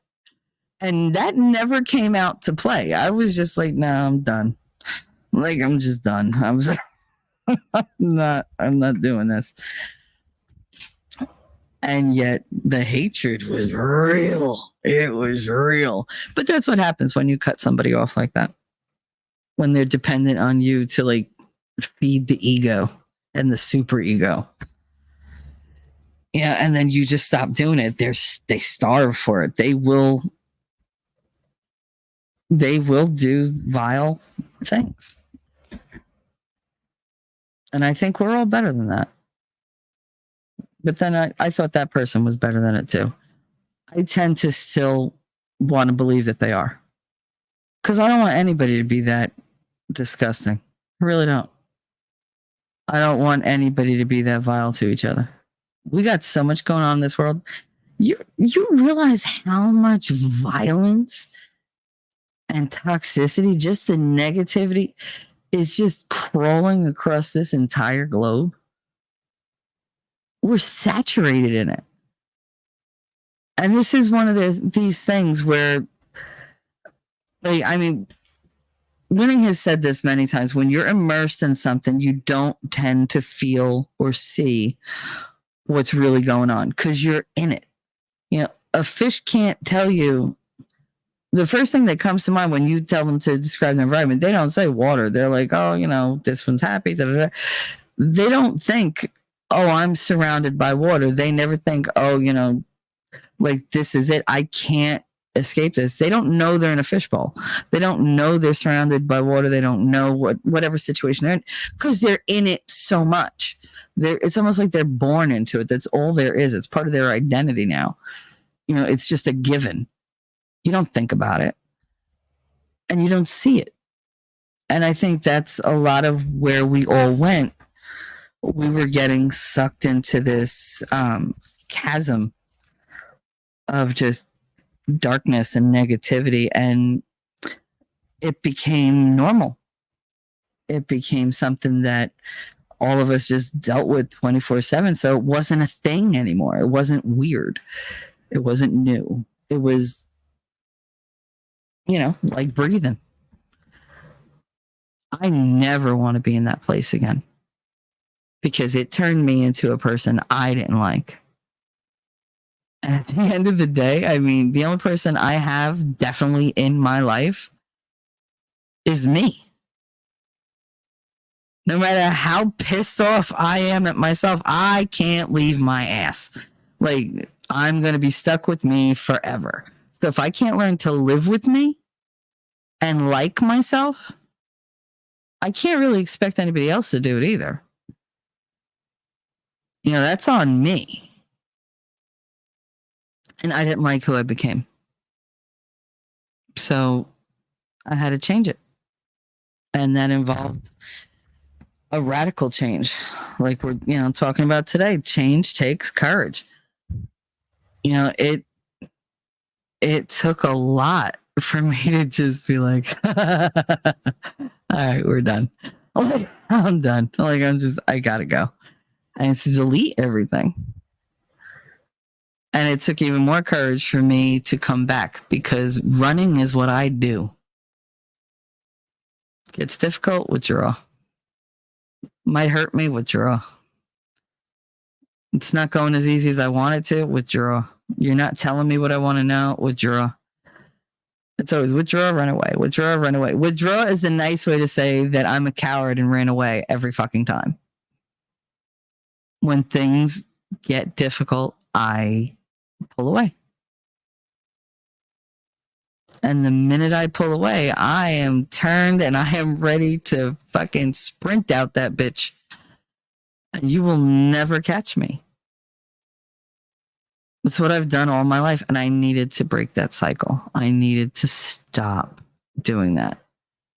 So instead of running, I said what I had to say. I explained it very, very clearly on that damn flat earth friggin' stream. And that was it. I was done. That was it. And I started to run and I realized that there were people I would miss.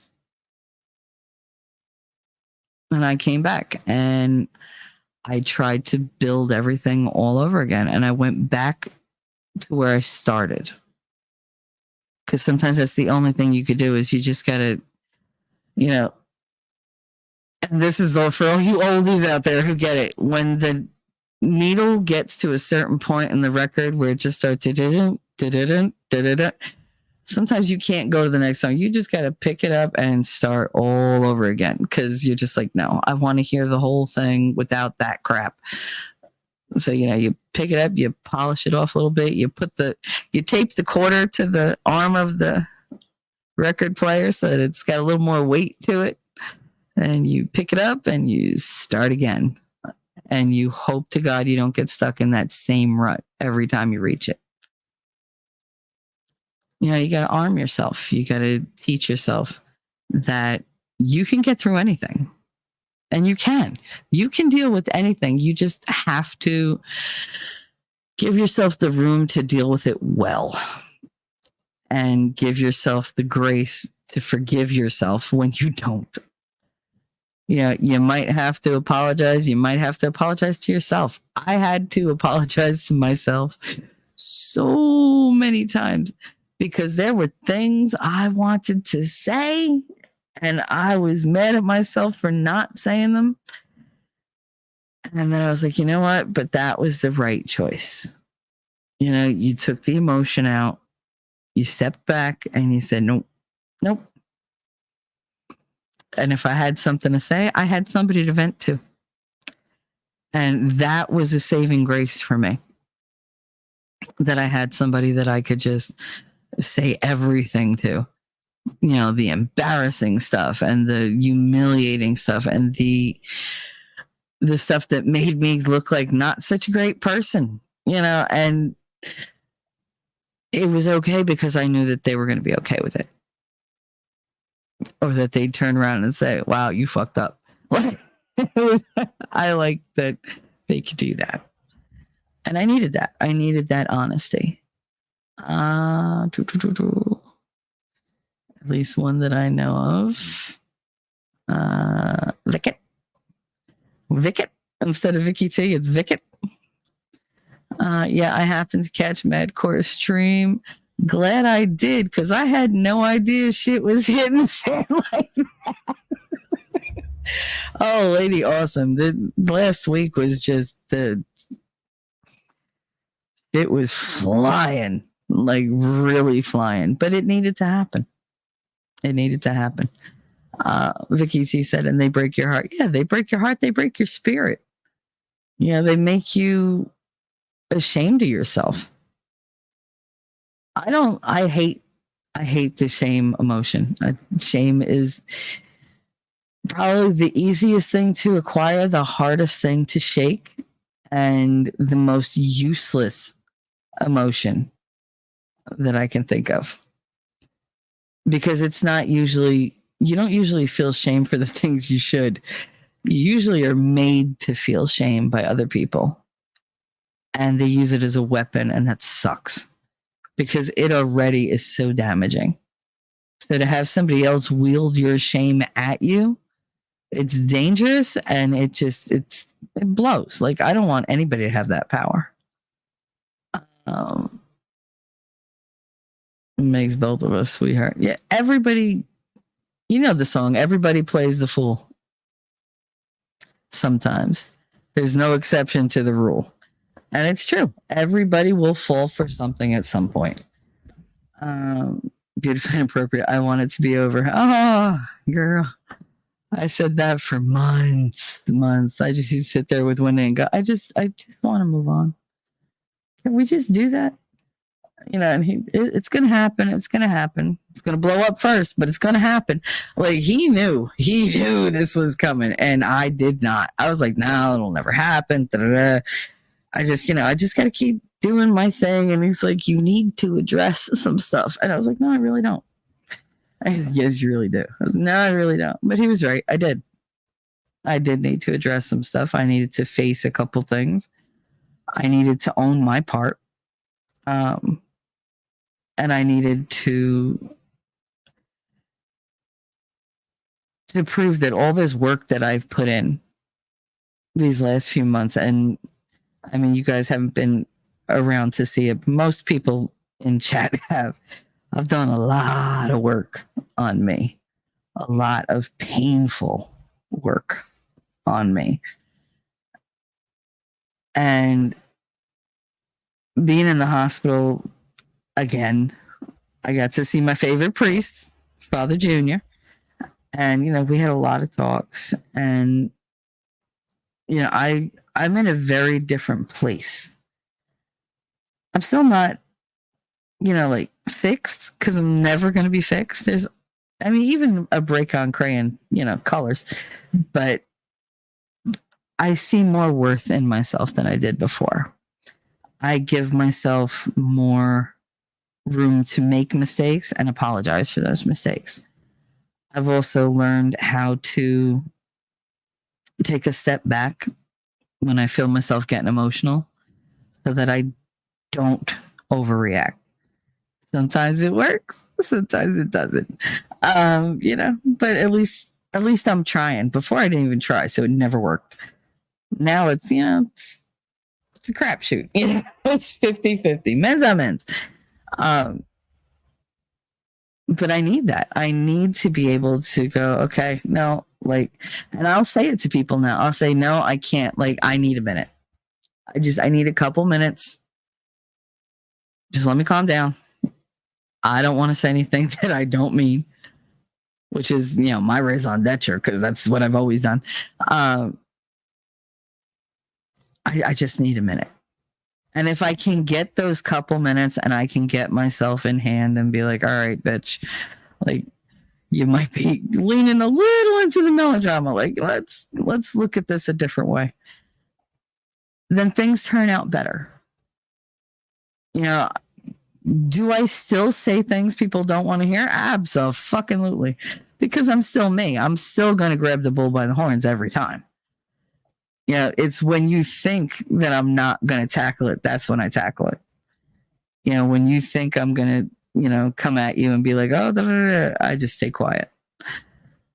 Quiet has been my other best friend, I guess, because I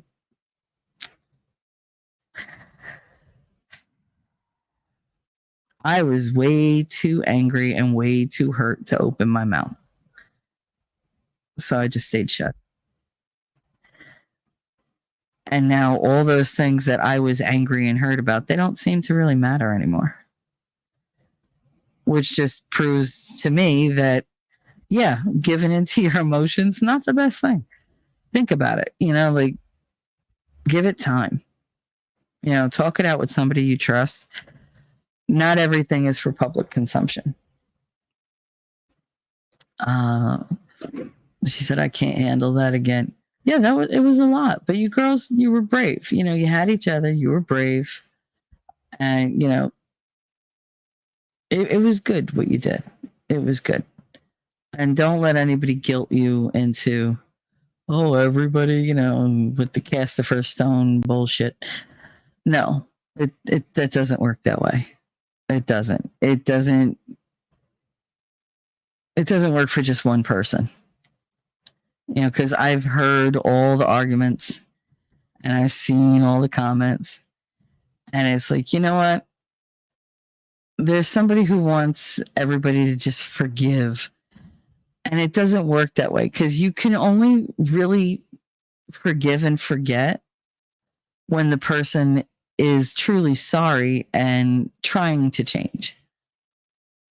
When you have somebody who's not sorry and still deflecting and still projecting, still denying, then there's nothing really to forgive and forget. Forgive just because you need it to move on. If that's what you need to move on. Not everybody does. Some people just, say forget it and move on. I can't. I have to forgive if I'm going to move on. And that's what I had to do. But that's not for everybody. Whatever you need to do, that's what you need to do. You don't have to apologize for your feelings. You don't have to justify your feelings to anybody. And you don't have to defend them. If somebody doesn't like the way you're feeling, well, that's their problem, not yours. Some people are always going to see things a certain way. And, good for them. Maybe they're loyal to a fault. There's such a thing as, being judicious in your loyalty. And that's coming from an Italian. So you got to really just pick it because it'll follow you and it'll affect you and it'll affect those around you. So, you got to do what's best for you. That's when you need to be a little selfish. I'm not a fan of selfish, but I do realize that you do have to be selfish once in a while. You need that. It's a little selfishness is healthy. T-Rex, 507 miles of driving an empty trailer from North Carolina to Indiana seems a bit extreme. Why does that seem extreme? You don't like the empty trailer? What, does it bounce too much? Like, well, I don't get how driving an empty trailer seems extreme. Can you explain that for me? Because that's got me curious. Rabbit saw Madcore stream. Didn't know all that shit was going on. I've been preoccupied. Girl, you've been busy. No, you've been busy. And besides which, Rabbit, none of us, and I'm going to speak for everybody because I'm pretty confident that this is how everybody feels. None of us would ever expect you, of all people, to pick a side or to be influenced one way or another. You literally are our Switzerland. You just love everybody, and I think we need that. We do. We need somebody who's always going to be, home base. And I think a lot of us consider you like the touchstone. You know, you're an anchor. I know that when I get really upset and you pop in, I feel better. You don't have to say anything except hi T3. And I just feel better. And it's very calming for me sometimes just to see you there, because I'm like, okay, at least there's somebody who's not gonna, not gonna put me down or not gonna, stomp on me.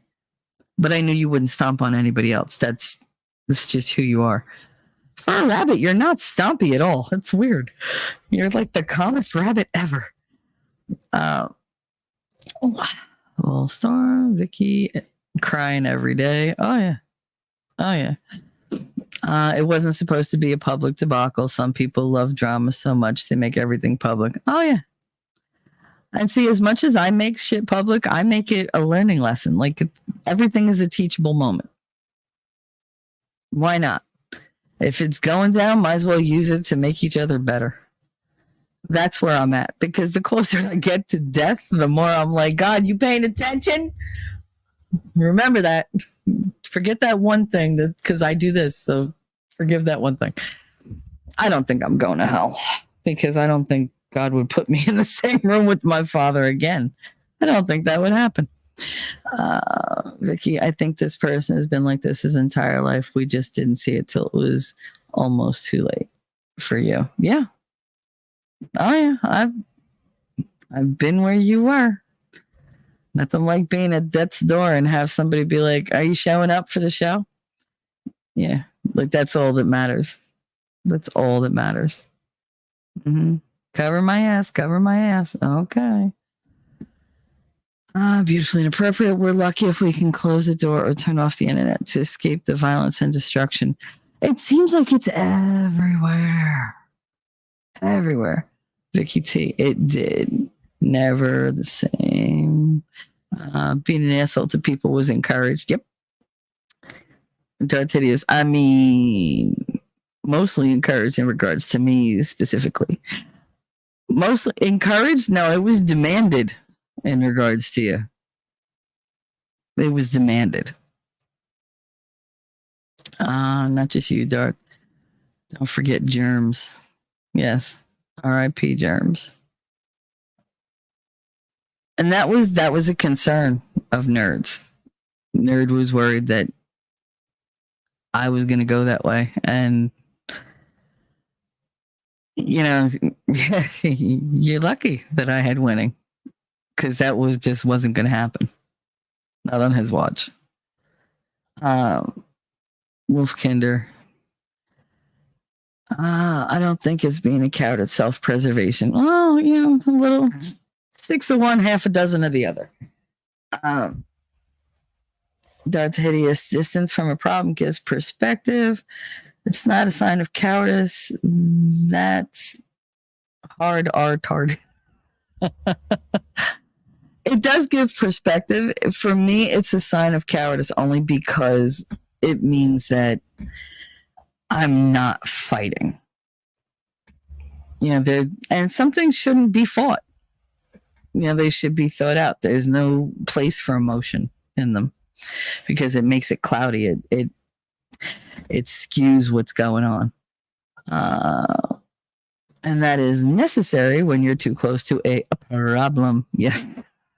When you're being suffocated by the problem. And she said, oh my God, dog. Oh, geez. You just made her freaking day. You showed up here. Oh, God. Hi, Enya. How are you? You just made her super, super happy to see you, Darth. 222. I had no idea either, but hadn't had much time for YouTube except early mornings and a few evenings lately. That's why I love you. You always have time for me. Volstorm Darth is right, though. Yeah. Some things require shaming. Now, I know I'm behind in chat, but at least I'm not as behind in chat as Expert. Okay, which I'm sure he'll pop in at some point, but yeah, not as far back as that. And I read them in order. Some things require shaming, Castro. Yep. You like being a commie or a fat. You're an ass or a fat commie. Oh my goodness. It's gonna take some time. Fat commies are the worst. Yeah, the fat liberals with their magenta hair on top of their head. Oh wait, who do I know who looked like that? Anyway, Inya Mers. I love Inya. I do. You and Eris, like, you guys show up to my chat or any chat that I'm in, and you're like my biggest friggin' like, oh, look at Shelly. I get so happy. So silly. Darth Hideous. If the cast the first stone argument is your argument, you're probably wrong. Yeah, absolutely. This person already shattered many glass houses, glass bridges, glass everything. Winning reality. He just wants others to ignore it and enable him to continue the cycle. Absolutely, babe. Everybody makes mistakes sometimes. Yep. It's when you maliciously go against people that I have a problem. And yeah, I kept that tight for 45 seconds debating hit and enter, but it's on.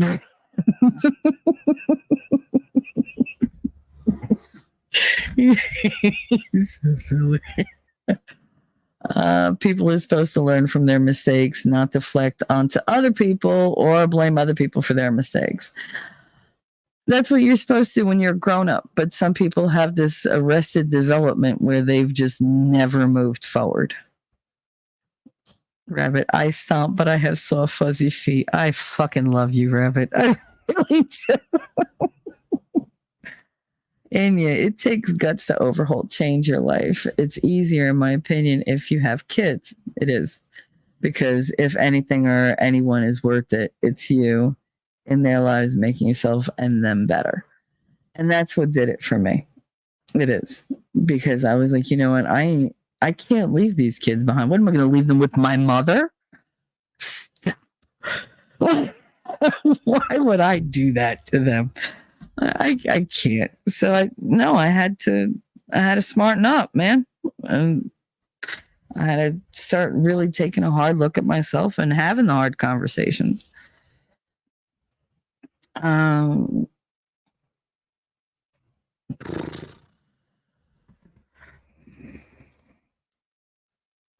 right, so I'm just reading the thing. So I put like, how many times have I allowed myself to be used because I couldn't admit that I was fooled? How much money did I spend because I couldn't own up to supporting and trusting someone who was full of shit? How much time did I waste? How much energy did I give? How many others did I hurt? How many people did I lose or do wrong? How much did I act out of my own character? You know, how much did I betray my own principles? How much damage did I do by being obstinate or blind? How much damage did I do? Like, how much? All because pride and ego got in my way. Because seeing your part in things, small or huge, is really difficult to do. Accepting and owning my part, the part that I played, that was the most difficult part for me in the beginning. Once I realized that owning up to what I did didn't bring the world down on my head, it made me more credible in what I was trying to do. That made it easier when I realized that it was the wrong pride that I was protecting. Because what the fuck was I proud of? I was proud of being a dick? Like, no. I was proud of what? Everybody knew but me. Everybody saw but me. So the only one I was protecting my pride for was me. Because I was lying to myself. Everybody could see it. You know, everybody could see it, but me. You know, and like I said, like beautifully just said, I'm sorry for my partners. Like I told Vicky the other day, I think the time for our apologies is one and done, man. Like we don't have to keep being sorry. I think we just need to stay aware that we can go to that place so that you don't do it again to somebody else. You know, like I don't want to be that person, you know, that I became. Am I sorry for it? Absolutely. Do I feel remorse and regret? Yeah. But I'm not going to live there. Fuck that. Everybody makes mistakes. You know, I needed to be able to climb out of that and be like, you know what, bitch, there's still good shit about you. You know, you're still a good person. You've always been a good person. You just have shitty tendencies sometimes. You know, we all do. But I wasn't going to paint my entire life with this, you know, oh, this thing that I did. Screw it. I did it. Yes, I'm sorry. And that's it. That's where I'm leaving it. Like, here we go. Vic T, I don't want to be that person ever again. You can't fix crazy. No, you can't fix crazy, but you can enjoy the hell out of it. Let me tell you. That's the thing. When you know somebody has a tendency to react a certain way and you trigger them specifically to make them react that way, that's just evil. Don't do that to people. And that was done to all of us. We all have told our stories. We all have put our triggers out there. And to use that, to weaponize it, to point people in the direction of somebody else and wind them up and let them go just to see how much damage they can do, that's fucked up. And I don't put it on the people that were used. I put it on the person who used them. Like, I'm not delusional at all. I know exactly where that buck stopped. I know where it started and where it stopped, and I wish they were different. I do. I hope that they get the help they need, but I don't see that ever improving, to be honest. I hate to say that. It hurts to say that. But some people actually just don't want to be redeemed. You know, they don't want to be better. And that's what this whole thing was about. There are people who just stagnate because they don't have the motivation to do anything about it. They don't have the ability, the skill, or the intention to change. I'm so ashamed for my part. Don't be. Like I said, I hate shame. Shame is a useless emotion. What happened, happened. You're here. I'm here. It's all good. You know, we may never be where we were, but that doesn't mean that we can't build our way back to a point, at least. You know, you're here. Did you think you'd be in my chat? Did you think I'd be able to be like, hey, Vicky, hey, beautiful, hey, Darth, like that? Nobody would have fucking put a bet on that one. Nobody. You know, and are we riding the kind of forgiveness high? Yeah, it's the honeymoon period again. You know, I'm going to say something that's going to piss you off, or you're going to say something that's going to piss me off. But the thing is, that's the normal part of a day. It's normal to get irritated with people, and then you let it the fuck go.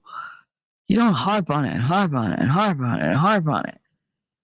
You know, not everything should leave you ass hurt.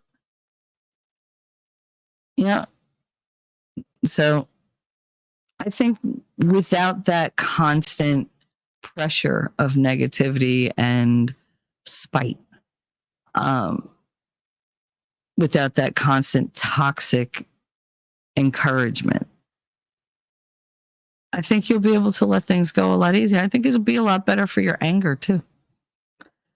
It was, oh my God, so much better for mine. The relief was ridiculous. Thinking a month ago, no. Just like, no. No. Honestly, one of the things that hurt me the worst, and you're going to think it's so stupid, is the fact that you all went back to calling your husband Richard. I was just like, because he was never Richard to me. He was always Big D. But, I was like, all right, that hurt. That hurt. Only the good things. Rabbit, we can have different opinions and we can still respect each other. Absolutely. It's when you send people to hurt others that I have to draw a line. Where I have to be like, no, see, that's not allowed. It's a boundary. I'm so proud I have boundaries. Not many, but there's a couple. They're forming. I'm learning. Vicky, oh my God, how much spite. Yep. Jacob Peets, how are you ladies today? Suzanne, good day. How are you? I hope you're feeling better. I know you stay busy.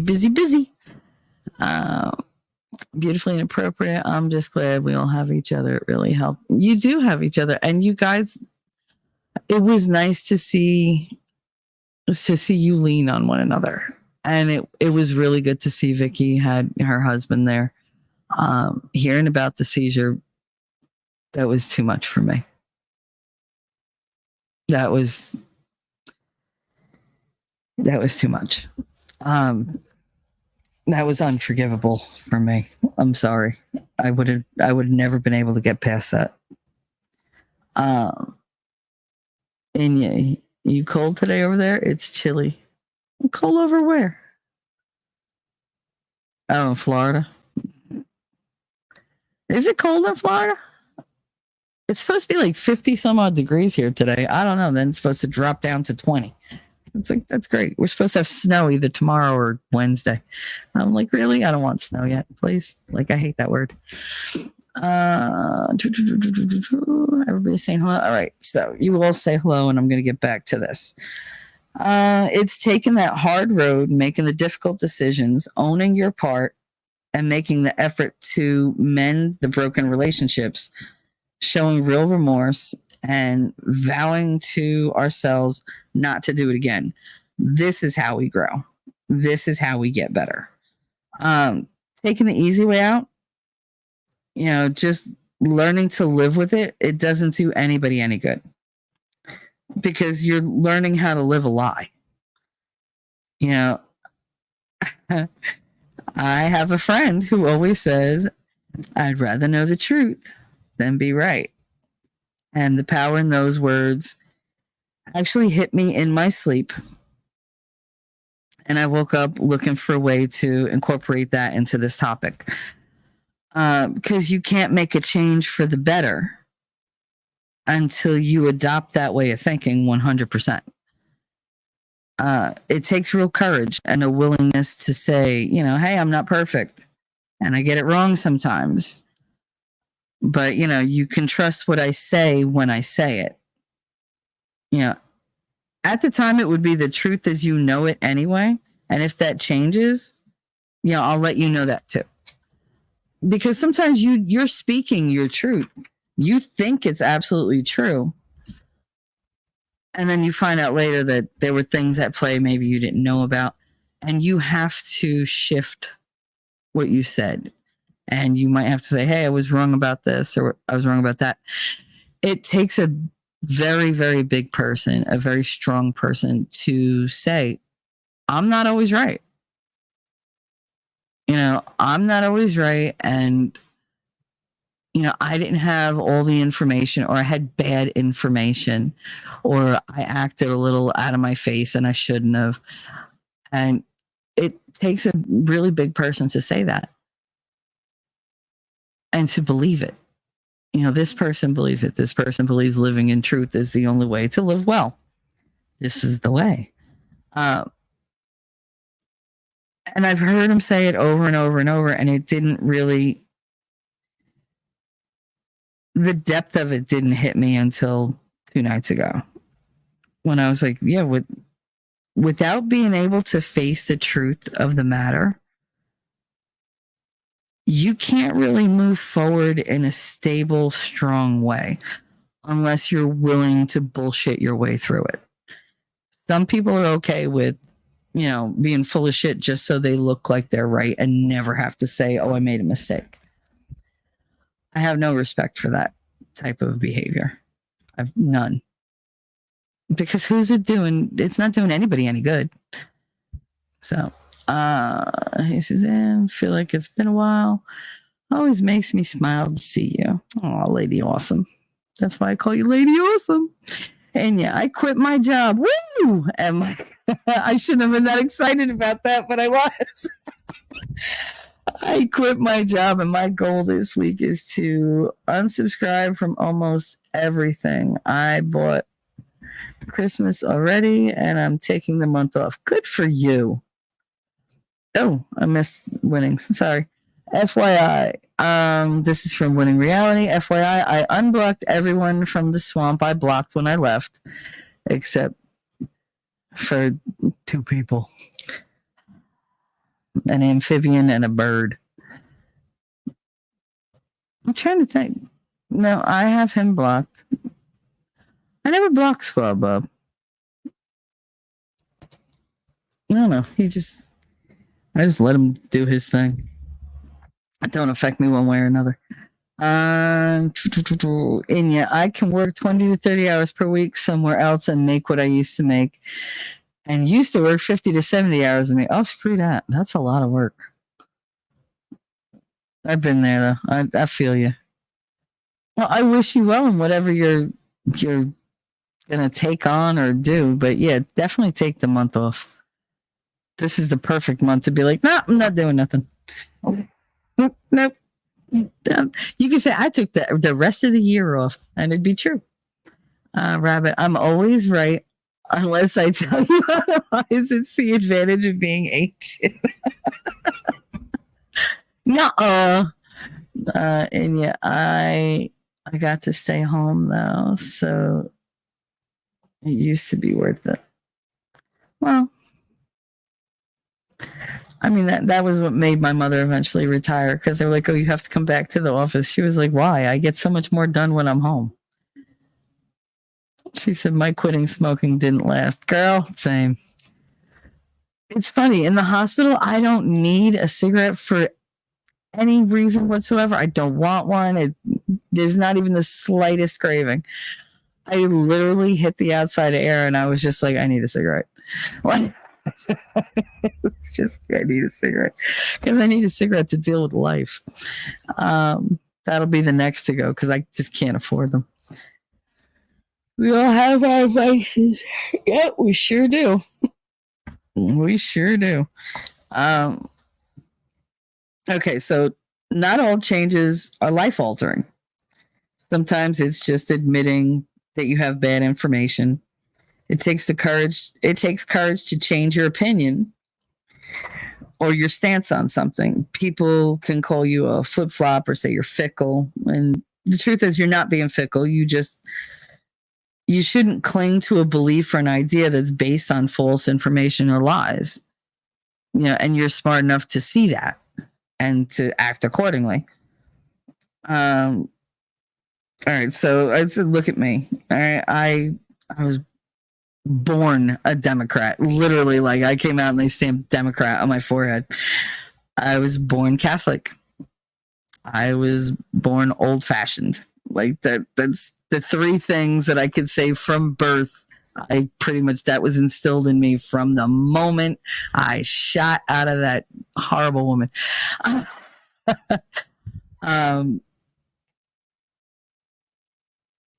I was 40 when I voted for Trump.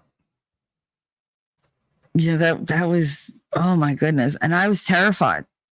Somebody was going to find out. And Lord, yeah, I turned away from the way I always did things, and to me, I asked myself, I was like, why did it take me so long to think for myself and to vote according to my own conscience?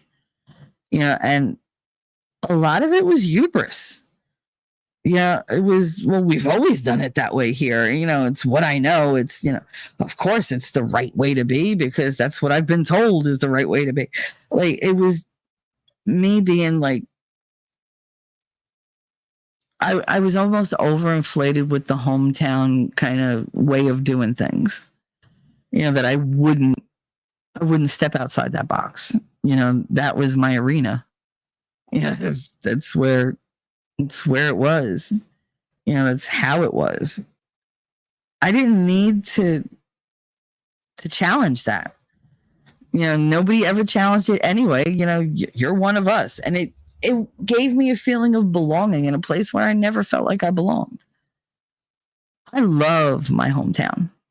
Love my hometown. Do I feel like I belong here? No. No. I never felt like this was like the place where everything would I don't know, just like where I would spend the rest of my life. I didn't plan on dying in this town. I still don't plan on dying in this town. I got to get the hell out. And because it's not me. It's not me anymore. Maybe it never was. I don't know. I wasn't allowed to think about who I was. It was, get in line, keep step, do as you're told, do what we expect. And that's what I did. And it just didn't work out for me.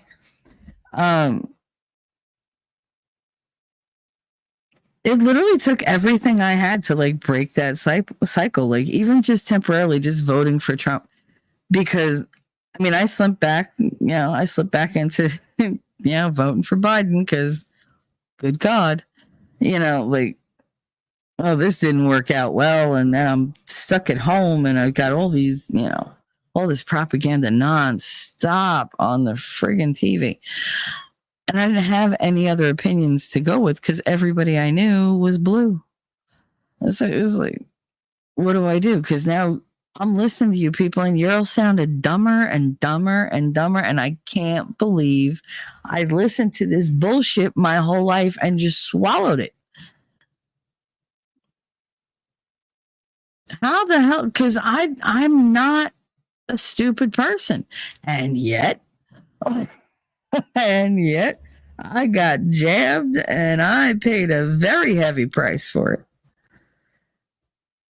If I had just stuck to my guns and went with my instincts and said, this is not right, I wouldn't be in the predicament that I'm in.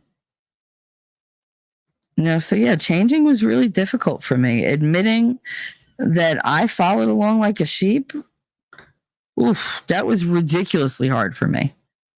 I don't know if you know this, but I'm very opinionated. And I wasn't standing behind my own true opinions. I sat there and I supported the opinions of the people around me. People who I wanted to fit in with, but didn't. I did it because it was a lot easier to just coast on through, to ride that tide instead of swimming against the current. And I did it because I knew I'd lose friends. If anybody knew how I truly saw things, how I truly felt. And then they went and crippled me and almost killed me with their bullshit lies and the most terrifying agendas I've ever encountered that I ever could have imagined. To my party, I was an acceptable loss. And that rubbed me the wrong way. But then they came for the kids. Yeah, then they came for the kids. And that was the straw. Never threaten my kids. And I don't just mean my kids, as in my two. I was an educator. All kids feel like my kids. I am very protective. And I saw what was going on. And what they were attempting, that was my line in the sand. That was the line that couldn't be crossed. Couldn't be crossed, couldn't be covered up. It was non-negotiable. That was my deal breaker. And once I knew the truth there was no going back. There was no pulling the wool back over my eyes. There was no, okay, I just won't look. No, everything was open, and my curiosity was piqued, and I want to know, all right, what else was I wrong about? And I found out, and it was a lot. It was finding out about the fact that they knew what the jab would do. For me, that and the how do I say it without getting tossed? That and the hormonal choices they were asking kids to make. The covering up of, like Sound of Freedom, trying to twist that so that it was discredited. For me, those were the shots heard around the world for me. Those, you couldn't take those back, no matter what. So I changed. I changed, and I started speaking out, and I started investigating different things, and I lost friends. I lost people's respect. People who have known me my entire life, who know exactly who I am, exactly, the type of person I am. They lost respect for me. They started saying I was stupid, and, I was brainwashed, and, another one fell to the right and whatever. I didn't drink the Kool-Aid. Sorry, dude, But to them, I was out. Now I was just evil and stupid, and I was just one of those damn, red MAGAs, and I was like, whatever. I mean, just imagine people who were like family for like 30 plus years suddenly hated me. And I mean hated. Because I'd changed my stance and I'd exposed some lies that they weren't ready to, face. Why? Because I spoke up against the Dems? Oh my God, she's red. She's Republican now. Oh my God. Don't talk to her. She's a MAGA. She's a Trumper. That was my favorite. The day that one of my best friends, my closest real life friends, was like, oh, you're a Trumper. She looked at me with such disgust. And I was like, bitch, stop. You believe in fairy tale shit. And now that I've seen it, I can't go back. I just can't. I can't swallow that much bullshit. First of all, I'm much more of what I'd say a progressive conservative, or maybe I'm just a traditionalist. If anything, that label seems to fit me the most. But regardless, my label's going to change again someday. That's the point. My ideals won't change, but the label people put on me probably will. And that's good. That's fine. Change is healthy. Stagnation is not. Being trapped in a place where you have to fit an identity rather than just own your own identity. I am not a classical liberal. Fuck you. I hope you ain't talking to me. I don't know. I think change is a good thing. I do think it requires a lot of courage. And I think staying trapped in this prison of your own making, personal growth is impossible when you do that. And that's what I had done. I had created my own cage. And I stuck myself in there. Oh, be quiet, Darth. Now, see, you keep calling me a liberal. I'm going to ignore you.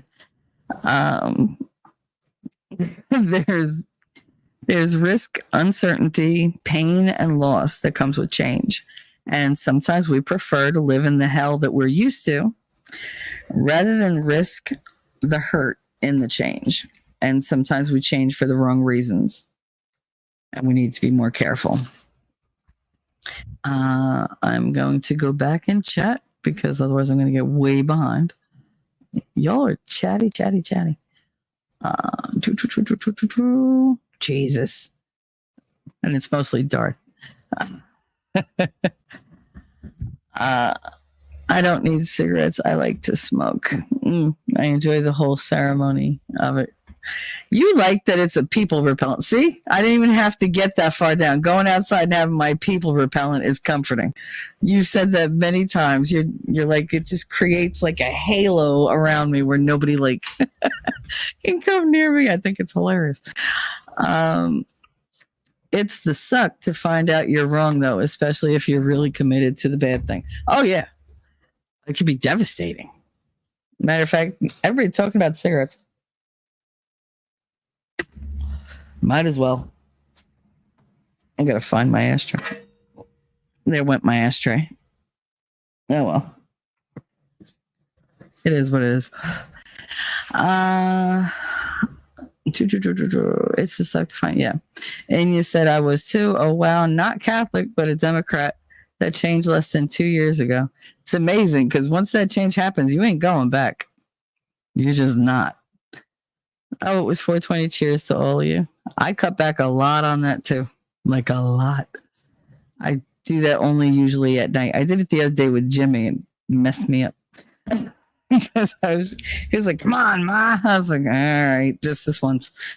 And then like I did like 2 bong rips and I was flying for hours. So I was like, yeah, can't do that anymore. Darth, well, you're from New Jersey. Do they even make Republicans there? Yeah. Right around the time you started paying the taxes. Yeah, I know. I knew you meant taxes. Yay, thanks for the reminder.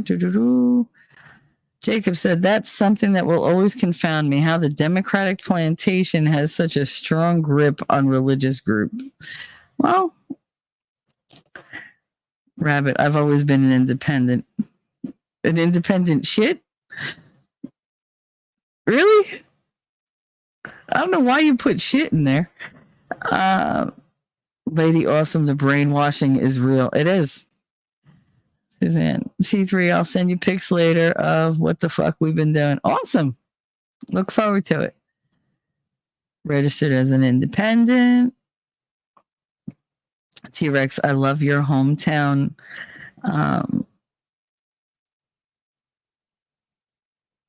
You love your hometown until you're actively hating on it because Jersey. No, I don't hate it because it's Jersey. Listen, I am Jersey. Okay, we determined that last night. Somebody said I don't know what word there is for you, and I said I'm a fucking delight, and winning, of course, at Jersey. I didn't have an argument for that. I was just like, damn it, because that's descriptive enough. Dart said, you're only as smart as what you know. How can you know what you don't know? And that's the thing, especially when you live in a fishbowl and everybody in that fishbowl has the same stance and they all have the same opinions and the same information. And all you're doing is you're just talking into an echo chamber. That's all it is. And that's all I've ever known is being in that echo chamber, that Italian echo chamber, the Catholic echo chamber, the Democrat echo chamber. We don't have the young Republicans in this town. We got tons of young Dems. That's a club that's never going to die.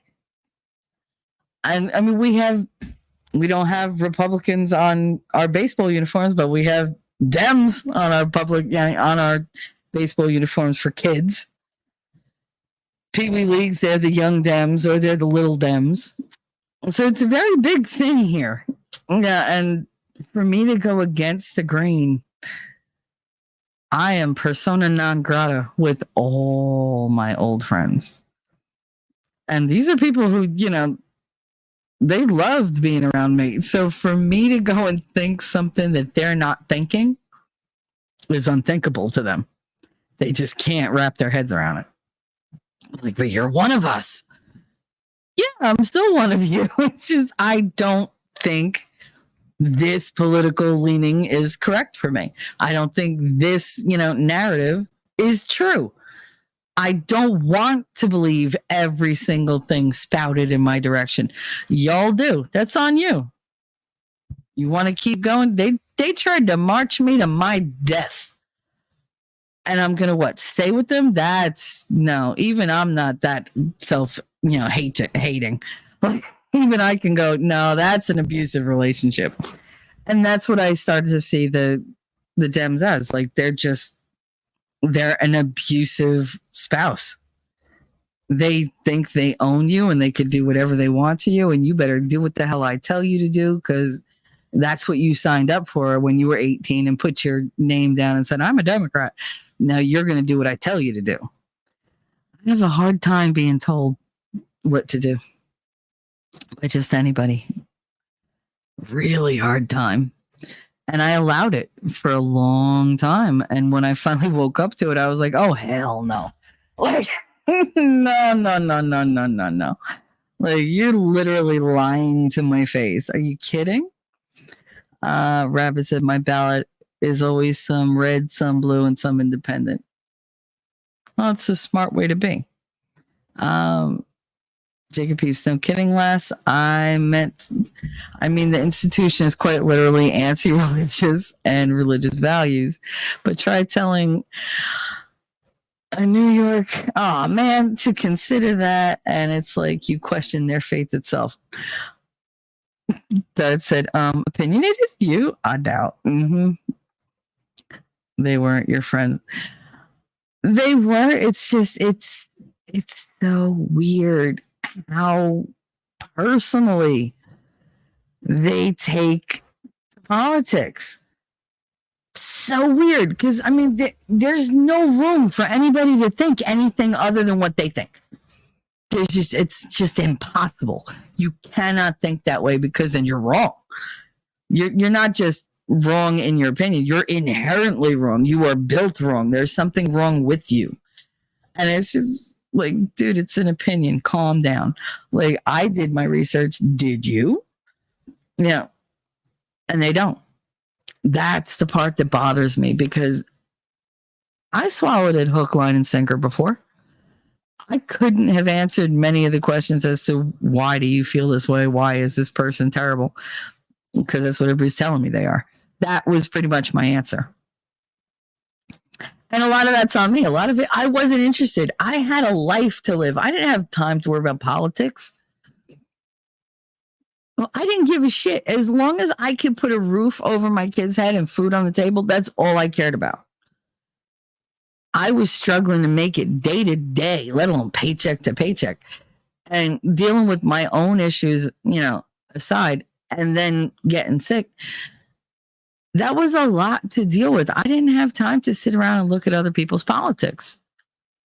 In the grand scheme of things, it didn't mean shit to me until it did. Until I was like, wait a minute. Why am I expendable? Like, when the hell did this happen? Like, and it became a thing where it was like one thing led to another. It's that domino effect, that one domino goes over, and, it might be in slow motion, but eventually it's going to tick, tick, tick, tick, tick, tick, tick, and the whole thing's going to come down. And that's how it started. I just had to teeter once on the Dem pedestal, and I fell into the abyss, and that rabbit hole was huge. And it was the best thing that ever happened to me. It was the best thing that ever happened to me, but it was not the easiest by far. I had to, I went into it knowing I was going to lose people. And I had to be okay with that before I started down that rabbit hole. Because I knew once I found out one thing was untrue on my side and true on the other, once that was unveiled or revealed, I had to take a deep breath and go, okay, this is one thing. There's going to be a lot more. Are we up to this? Because, I talk to myself the same way I talk to you guys, and I'm like, all right, bitch, like, are we ready for this? Like, are we ready to have to undo everything that we know and accept that we've been wrong this entire time? That was a hard pill to swallow. It really was. Because I was like, I would have bet money that I was not this stupid. I would have bet money on it. Because I tend to be academic, and I tend to, really discuss things and evaluate them. But I was doing it with the Democrat lens. I was looking at it through everything that they had said and blocking out everything else. Like, there was only one truth to be had, and it had to be my parties, because I've been with them my whole life. I couldn't be wrong my whole life, but I was. On everything, no. Some things I'm right about. I can't exactly think of one right now, but I'm sure it's there. Dad said that's not what friends do. Yeah, I know, but I kept like 2 friends, and it's very difficult to talk to them because they'll say typical liberal shit, and I'm just like, I'm like, you don't really believe that, and they're like, yeah, no, it's fine, and they're educators and they're fine with what's going on, and I have a problem with that. I have a problem, and they don't see that it's a problem, and I'm like, you really don't see the indoctrination. You don't see the bias that's being taught. You don't see the destruction and the damage being caused. You really don't. You don't see it. And you know what? I found out. Not only do they not see what they're incapable of seeing an actual projected future. They can't follow their road. They can't look down it. I don't think they're capable, or maybe just denial is the only thing that they enjoy, but they can't look down the road and say, hey, my actions are going to lead to this. These people's actions are going to lead to this. They have this weird way of going, 1 + 1 is 957,1202. Like, and you're like, no, 1 + 1 is 2. No, it's all these other things. You're too narrow-minded. You have to imagine. I am so tired of people telling me to imagine shit. I don't want to imagine things. That means it's fake. It doesn't exist. It's not real. I have to live in the real world. I can't sit and dream about shit that's like never going to happen.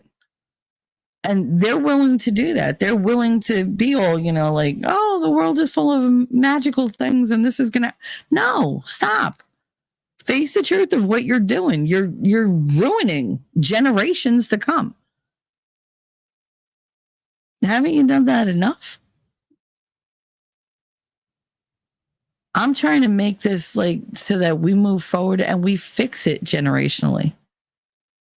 I don't want people to be narcissists. I want them to be aware and fix themselves. Because unless you have the disorder, you can change. You can.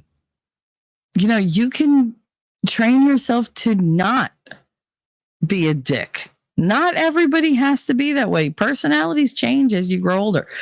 Part of what TD Jakes was saying is they cling to this image because they've cultivated it for so long. They cling to this mistake. They're loyal to that mistake. One day they got a reputation for being a certain way, and they enjoyed it. And they clung to it. The thing is, our personalities change as we age, as we gain experience and wisdom. You're always going to be like that funny person if you were funny. You're always going to be that sweet person if you were sweet. But there are other aspects that change in your personality. And a lot of people don't want to accept that. They're like, no, I'm always going to be who I am. Okay, I'm always going to be who I am, but who I am might change. You know, different parts might emerge. Different parts might become unnecessary. You know, maybe I don't always have to be as angry. You know, maybe I can be more go with the flow. You know, maybe I don't have to always question, you know, or take the temperature of the environment all the time. You know, I don't always have to say, are we okay? Everything all right? Yeah. Maybe I'll get to that point one day. Do I see it in my near future? No. Because I'm trying to fix a whole lot of damage and heal a whole lot of damage. So it's going to take me a bit to get there. But I have every faith that I will do my damnedest to make that happen. Achieving it isn't really the ultimate goal. It's staying on the path that will lead me there, that will change that for me, that staying on the path where I'm supposed to be, you know, a path of improvement. I don't know where my life is going to go. I don't know how tomorrow is going to go. Hell, I don't know how the next hour is going to go. But I'm willing to always keep the momentum to keep moving forward. You know, I'm not an easy person to be friends with. I am not an easy person to love. I know that. I am difficult. Thankfully, the people I love are difficult too. They just don't know it. You know, but they're worth it to me. You know, and I'm willing to put in the work on myself and on them. It would be better if they met me halfway. It's not just them, of course. It's the Catholics up there and the Baptists down here. The Catholics up here, they can mind fuck you something terrible. Dartidia is only wrong about almost everything you thought you knew. Well, yeah. That was a bit of an awakening, but you know, at least I woke up without being woke. I went from woke to woken. Awaken? Awoke? Woked? I don't know. Okay, listen, but have to go supervise potty time and cleaning before nap time, so I'll be in now. All right, honey. Last orange man bad. That said left wing, right wing, same nut. Yeah. It's two sides of the same coin. And they all use the same tactics and all that shit. The brainwashing was everywhere. Oh, yeah. Yeah, no, I'm not a Republican. I could tell you that. I know that for a fact. Yep, Dart, same nut, different tree. You're not even a conservative. I wouldn't say that. I am not a classic liberal. I will cut your tongue in half. Stop it. They claim they're the party of hatred and bigotry, but they claim we're the party of hatred and bigotry, but they're the ones who are statistically more likely to limit their vocabulary when speaking with minorities, and they hate us clearly. Like I said, I don't consider myself a Republican, but if I had to pick a side right now, that would probably be it. I don't want to pick a side, though. I like Trump. There you go. I said it. I like the shit that he says. I like that he takes the hits and gets up and goes, pussy, that all you got? Like, he's just like, all right, come on. You want to fight? I'll fight. Like, he knows how to scrap. He does.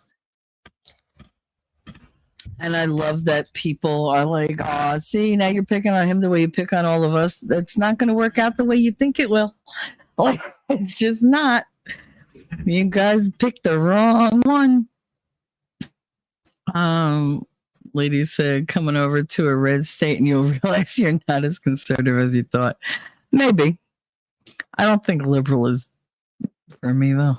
Classic liberal doesn't mean liberal in today's context. Locke was a classical liberal. That means nothing to me. You're going to have to explain that one, Jacob. Every now and then, a little milk of MAGA helps to clean out the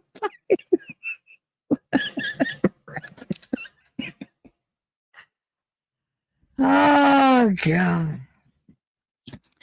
Darth Hideous. I won't feel bad if you don't read all my nonsense.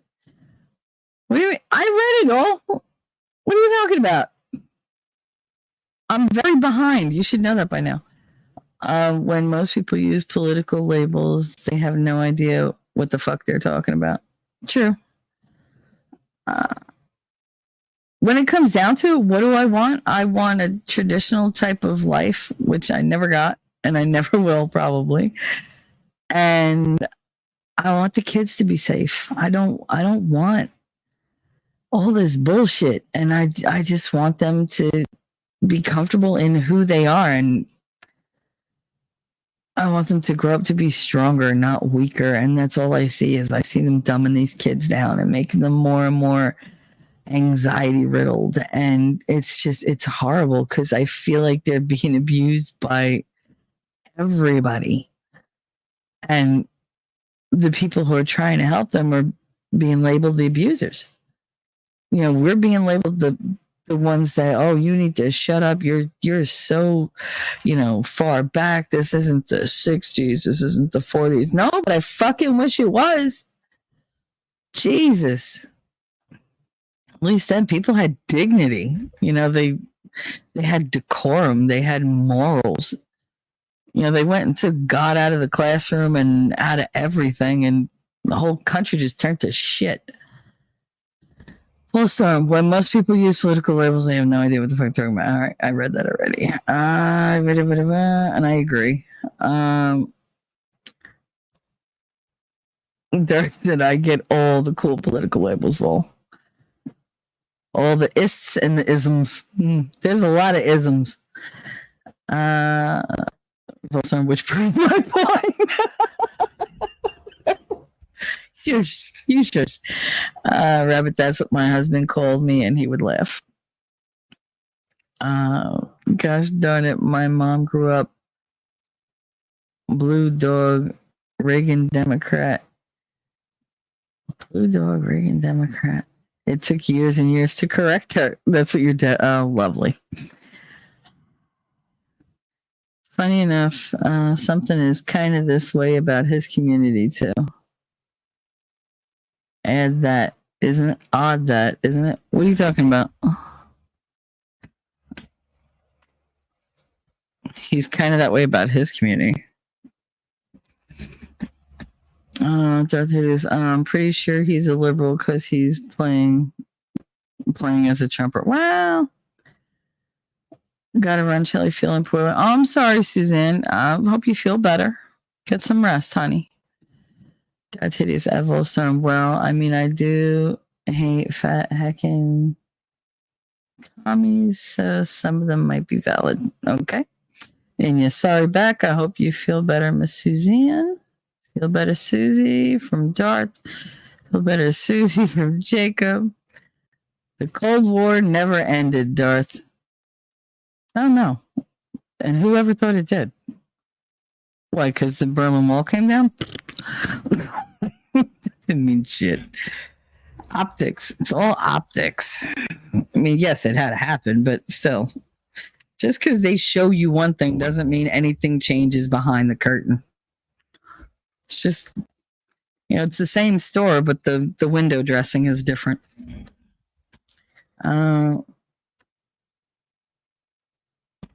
That idiot said T-Rex trucking and more. Yeah, but groupthink seems to be only slightly less common at Republican herd as well.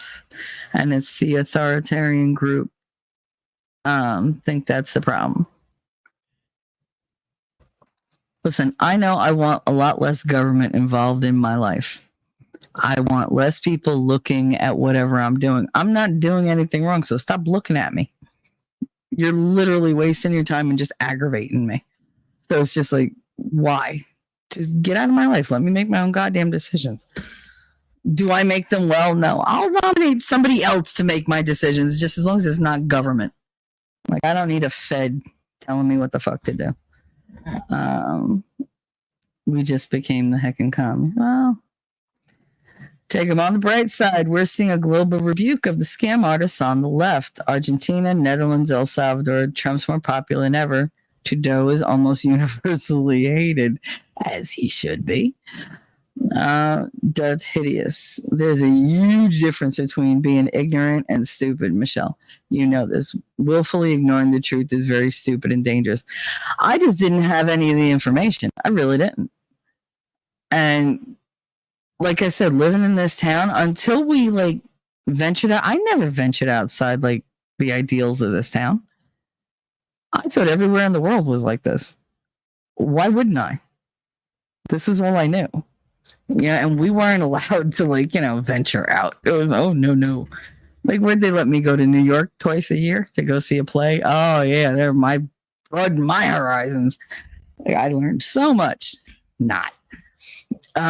T-Rex. Short-sightedness is a problem with both sides of the aisle. The West has never been good at long-term planning. Know who is China? We're in impasse now that China has been planning for decades. Well, Volstorm. Problem is we have it too good. In hard times, none of that pretending stuff matters. That's absolutely true. That's absolutely true. Darth Hideous, unfortunate truth. Yep. And this crazy shit train has no brakes. We're going to ride it all the way to the scene of the crash. Mm-hmm.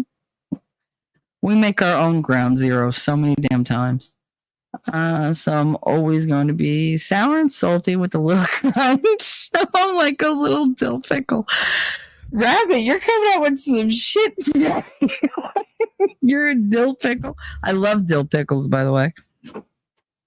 Oh, one sec.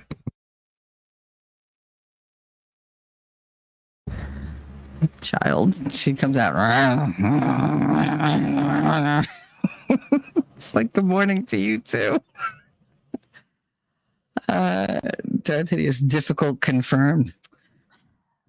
Funny reality. She don't know where she's going, but she sure know where she's been. And she's gonna hold on for the rest of her days because she's made up her mind. She ain't wasting no more time. Nope, here I go again. Darth Hideous. I'm on Nilay's side. Who? I don't know if it's, maybe I'm just like not putting it together. Jacob Castro. I'm not sure if I'm a classical liberal or an anarcho-capitalist. Okay, or both. Darth, I'm a libertine minarchist because I'm reasonable. I'm sorry. You wrote I'm reasonable. Okay. How did you write that with a straight face? I'm serious. Like, how'd you type that out without fucking that up? Because I would have never. I'll post nerd. Oh, you're still here, nerd. Damn government shit. Winning said. Sounds like a conversation for later. I'll explain it to her. Oh, here we go. Oh, I'm always good to learn. Jacob Peets Castro, you're definitely more of an. What is an anarcho?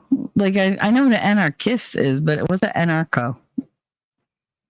Listen, I just learned what a friggin' neocon was a couple months ago. Okay, so give me a break. Everything's on a learning curve. I'm still walking around singing my damn Ron Paul song. Very catchy tune. If you haven't heard it, you really should. Very catchy. Amers, I don't know what I am except a libertarian. I just know I was wrong for a long time.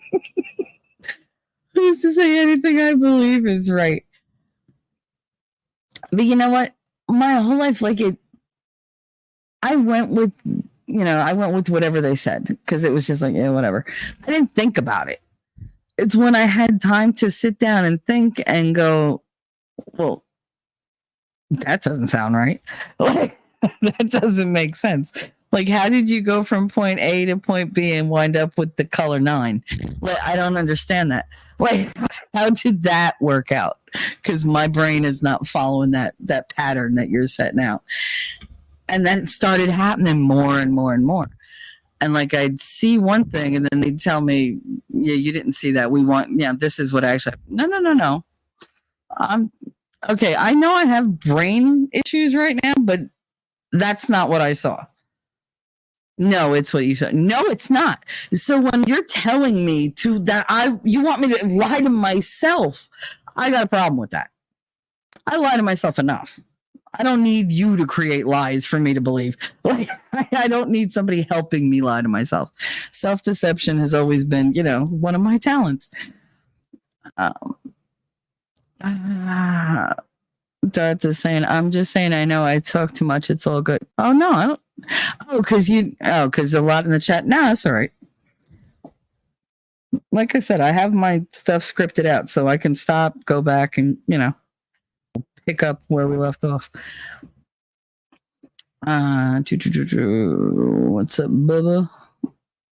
Why? Who showed up? No, we're all the same. Head to you to Outpost. Head to you to Outpost?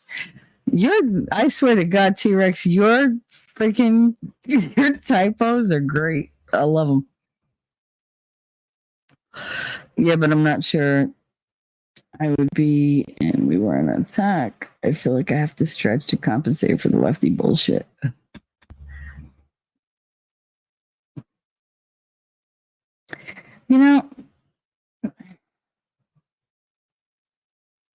Like I've told Winning many times, I just don't understand why they can't fix here.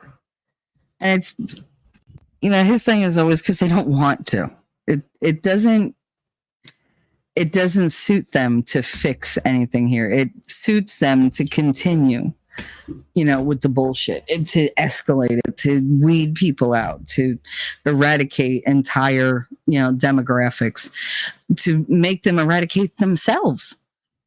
Like put ideas in their head that they go and they do all these things to their body where they can't procreate. They're no longer honestly like functioning people.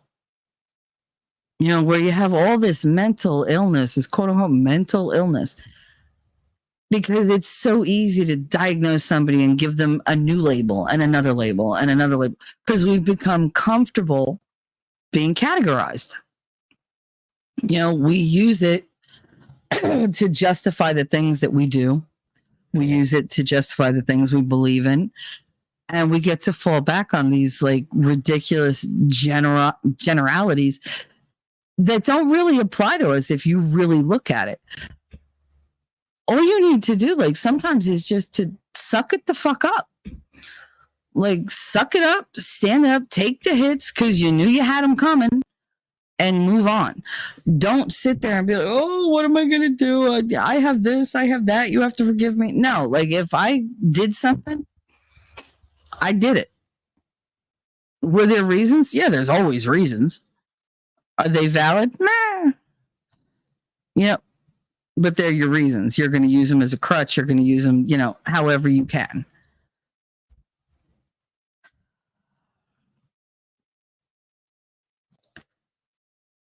I don't want to, how do I say this? I don't want to be that person who every time I say or do something, I can turn around and say, it's because I was depressed. It's because I have anxiety. It's because I have this. It's because, you know what? I was born with half this crap. And yet I didn't always have the same reactions. I didn't always make the bad decisions. Sometimes I just made the decisions to survive. And that was it. That was my only reason. Just get through the day. Just make it till tomorrow. Maybe tomorrow will be different. Some of them were hopeful decisions. Some of them were desperate.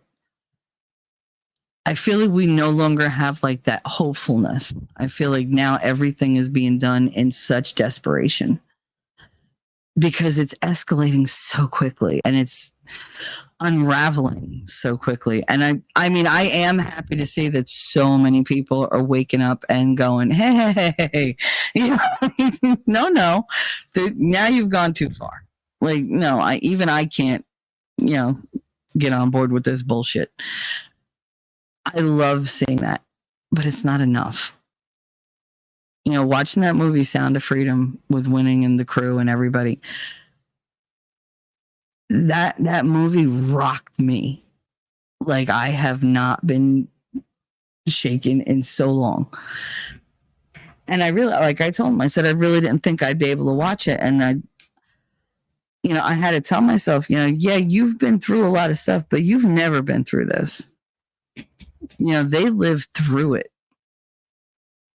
You got no right to look away because you're uncomfortable. So I forced myself to watch it, and it did. I was shook. Because when something like that is going on in the world, when children are being brutalized and exploited and sold and killed, and for what? For somebody's perverse pleasure? Really? And we're worried about stupid shit in this world, all the petty bullshit. Why are we not concentrating on these kids? The whole gender re-identification program thing that they got going. Like, why are we not fighting that harder? Why are we not louder about it? We're allowing them to sterilize our kids. We're allowing them to wipe out, generations to come. Yeah, are they wiping themselves out? Yeah. All right. Some might say survival of the fittest. They're kids. Their brains are soft, and I don't mean that in an actual, they're soft-headed. It's the first thing you learn when you have a baby. Protect the neck and head because they can't do it themselves. They are incapable of holding up their head because their muscles aren't trained that way yet. They're not strong enough yet. That doesn't change. As their kids, you still have to protect their head. You just have to protect what's in it. You have to make sure that doesn't get damaged. It's so easily damaged. And sometimes irrevocably. Sometimes you can't undo the damage that's been done. I grew up in the 70s. I remember all the cultist crap. Every movie was Christy McNichol and her brother trying to escape some goddamn cult. There had to be 50 of those friggin' movies. After school specials. Everything was about cults. Cult. And then nobody wanted to talk about them. They went on to the big cults and, the big extreme things happening. They didn't talk about the underbelly of it all. They didn't talk about that narrative that never stops.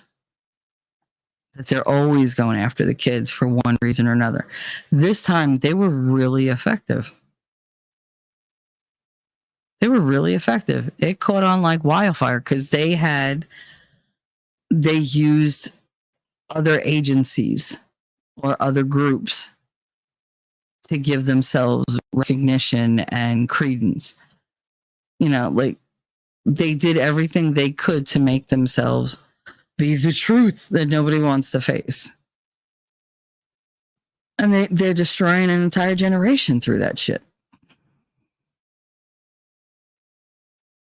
And the ones that they don't destroy, they medicate. They dumb them down.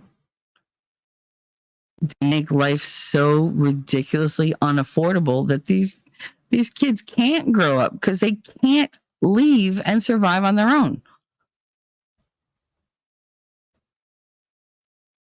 It's sad. It's sad how they have systematically gone through all of the youth, not just the kids, even just the, what are they called? Millennials or Gen Z or whatever the fuck they're called, but they're retarded.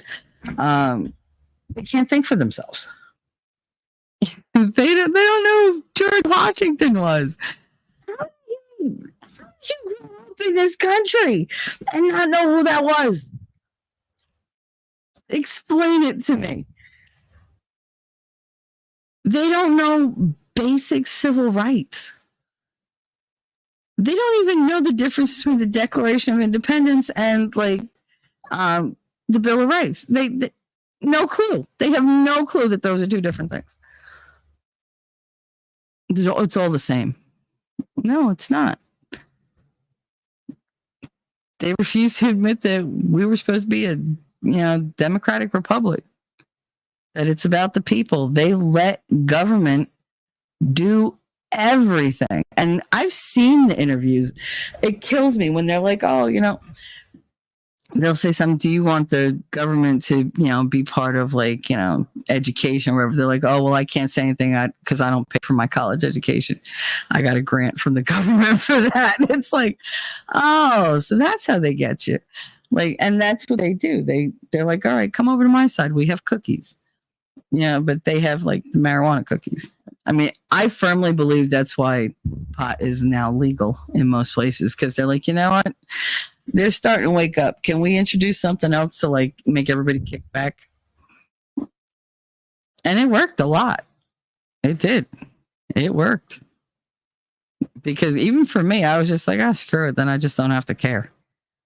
And I numbed myself up as much as I could. And it worked for a little while. I was peaceful and the world burned around me. But I couldn't feel it. So it didn't matter. It's like, if I don't see it, it's not there.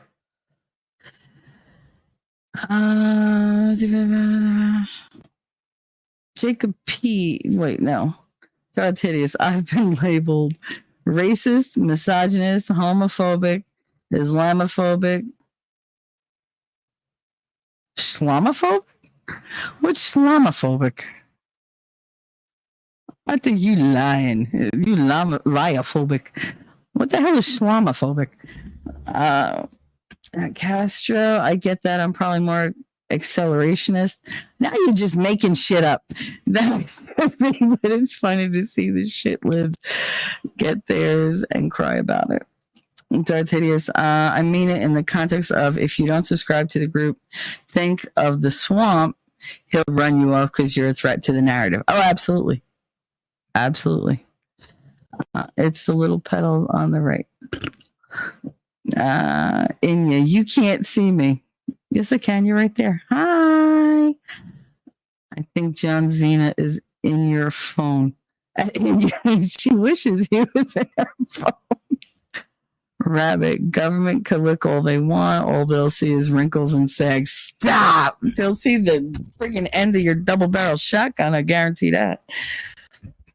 Your doorbell reloads. I always picture you outside, Rabbit, sitting on a rocking chair, like with, like, like the overalls, the overalls on, just with the cigarette in one hand and a cup of coffee in the other, and the shotgun right across your lap. That's how I always picture you, just outside, like, try me, motherfucker. Just try me. Let's go. That's why I love you. You're just badass. Murs. My daughter used to do that before I had ever heard it. She watched wrestling with her grandpa. Then Cena was on this Nickelodeon movie called Fred. He was Fred's dad who ran off or something. And he would appear in the fridge and say that and disappear again. Oh, Lord. Yes, Javier Milei, Argentina. Oh, see, I'm terrible with names. You could have just said Argentina's new president. You're absolutely reasonable. Fuck out of here. Oh, okay. We're not going to go there. I'm going to let you have that one because, I owe you one. But that's it. That's the end. Don't push it. Jacob, someone in my work chat just said, sounds like someone has a case of the Mondays. I don't have a case of the Mondays. I'm actually doing pretty good. How's the new Argentinian president, FYI? Yes, I know. Now I know. I'm not going to remember it. And y'all spell it different. Every single one of you spelled it different. So, anarcho-capitalist, I am way behind. Capitalist is an anarchist that believes in free markets. Okay. That's all. And anarchy is just as stupid and idealistic as communism. There you go. I like a little chaos, not a lot. Anarchy sounds like too out of control for me. And since we're talking about definitions, I lean toward misanthrope also. Okay. Sounds like a fucking Enya. Jacob, don't confuse chaos with anarchy. I like chaos. Anarchy is way worse, I think. Come on. You don't think so? I think there has to be accountability somewhere. Like the buck has to stop somewhere and not always, on us. Somebody else has to take the blame sometimes because it's not always us.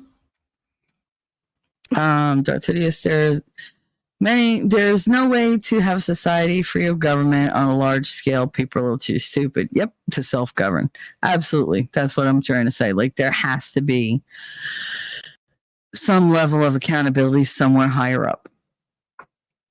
Do I want to have an authoritarian, regime over me? No. Do I want totalitarianism? No. Do I want tyranny? No. But we haven't come up with anything else that works. And if we have, it hasn't been implemented. It's been probably, demonized and put down and torn apart in every despicable way that they can. But what we have is not working. It's not working. It's 250 years since our last revolution? There was a reason for that. And maybe in the future there'll be a reason again. I don't support it. I don't belittle it. I don't speak against it. It is what it is.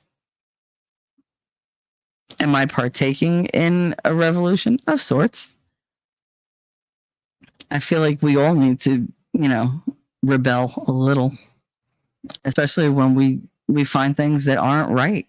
You should stand up. You should say something. Will you be effective? Maybe. Maybe not. But you're definitely going to not be effective if you don't try. So I would rather take the risk and see if I can, do a little good, make a little change, rather than just sit back and be like, meh, I did that long enough. I let things go long enough because I had other things that were more important to me at the time. That was my mistake. Darth Hideous. I mean, I love the concept as well. That's why I'm a minarchist, because I'm aware that some semblance of government is necessary, but I'd like to get it back to just what's actually needed. Yes, like, can you give me back my privacy? That'd be great. We're never, ever going to have privacy again. It no longer exists in any way, shape, or form, no matter how hard we try. It doesn't exist. That's hideous. And let the markets take care of the fucking. What baffles me is that even a minimalist government is quickly overrun by Karens and commies and make things worse in an impressive amount of time. Yeah, just look at California. God, I can't shitting in the streets. I can't even imagine. Oh my God. And I thought the 80s was bad. I mean, that's what we had comic relief for. I mean, the homeless problem was an issue. Now it's like homeless, and like then it was a lot more of the crack epidemic. Like there was a lot of people on crack and just giving everything up for it. You can't even pinpoint one goddamn drug right now. I mean, you could say Oxy, but then you have, Yeah, there's the opioid crisis, but there's still the heroin crisis. There's still crack out there. There's meth. There's, the fentanyl. There's like all these fucking things are out there. I feel like we're turning into Australia. Like everything we do is trying to kill us. The corn is trying to kill us. Your water is trying to kill you. Everything is against you. And you have to be hyper vigilant about what you're doing, what you're supporting, what you're buying, what you're imbibing, what you're digesting. Like, I don't remember thinking of any of that shit growing up. Any of it. Wolfkinder, oh my, Christy McNichol. Oh, come on. I love Christy McNichol. I loved her. The night the lights went out in Georgia with Dennis Quaid. Oh my goodness. They were babies. Mark Hamill, he was in that. I loved him. He was like, I get the feeling half of everything you say is bullshit. I just don't know which half. I was like, that's going to be me one day. I will live up to that line. But yeah, that's one of my favorite movies. And the soundtrack, I love the songs in that. Darth Hideous. It's because the franchise of Who Had Authority was unmarried from the people who bear the responsibility because, well, women should vote. Oh, here we go with the 19th.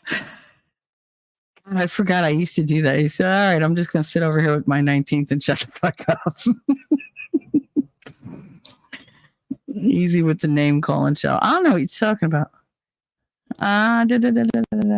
George Washington is the explorer who discovered Washington State. They probably would think that. They probably would. I've heard them combine the Revolutionary War, the Civil War, and Vietnam all in one breath. And I'm like, you can't be that stupid. You just can't. But I always forget people really are that stupid. Like, even the average they're dumb. They're dumb. Dumb.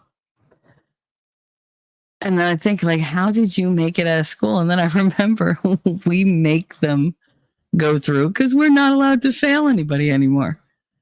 Because that's detrimental to their mental health. It hurts their self-esteem if they're held back. It should. It should. If you get through kindergarten and you can't fucking write your name, no first grade for you. No first grade for you. I will be the kindergarten, Yahtzee. No first grade for you. But I was overruled. And so they went first grade, second grade, third grade. Still couldn't read. Well, why didn't you teach them? Because out of 180 days, they didn't show up for more than half of one. That was it. I didn't even know they were my student anymore. Are you kidding me? Oh, because I see it on the roster at the last, and I need all these grades. Who is this person? I haven't seen them since the first day. Oh, well, we went to court, but you have to pass them. Why do I have to pass them? They haven't been here.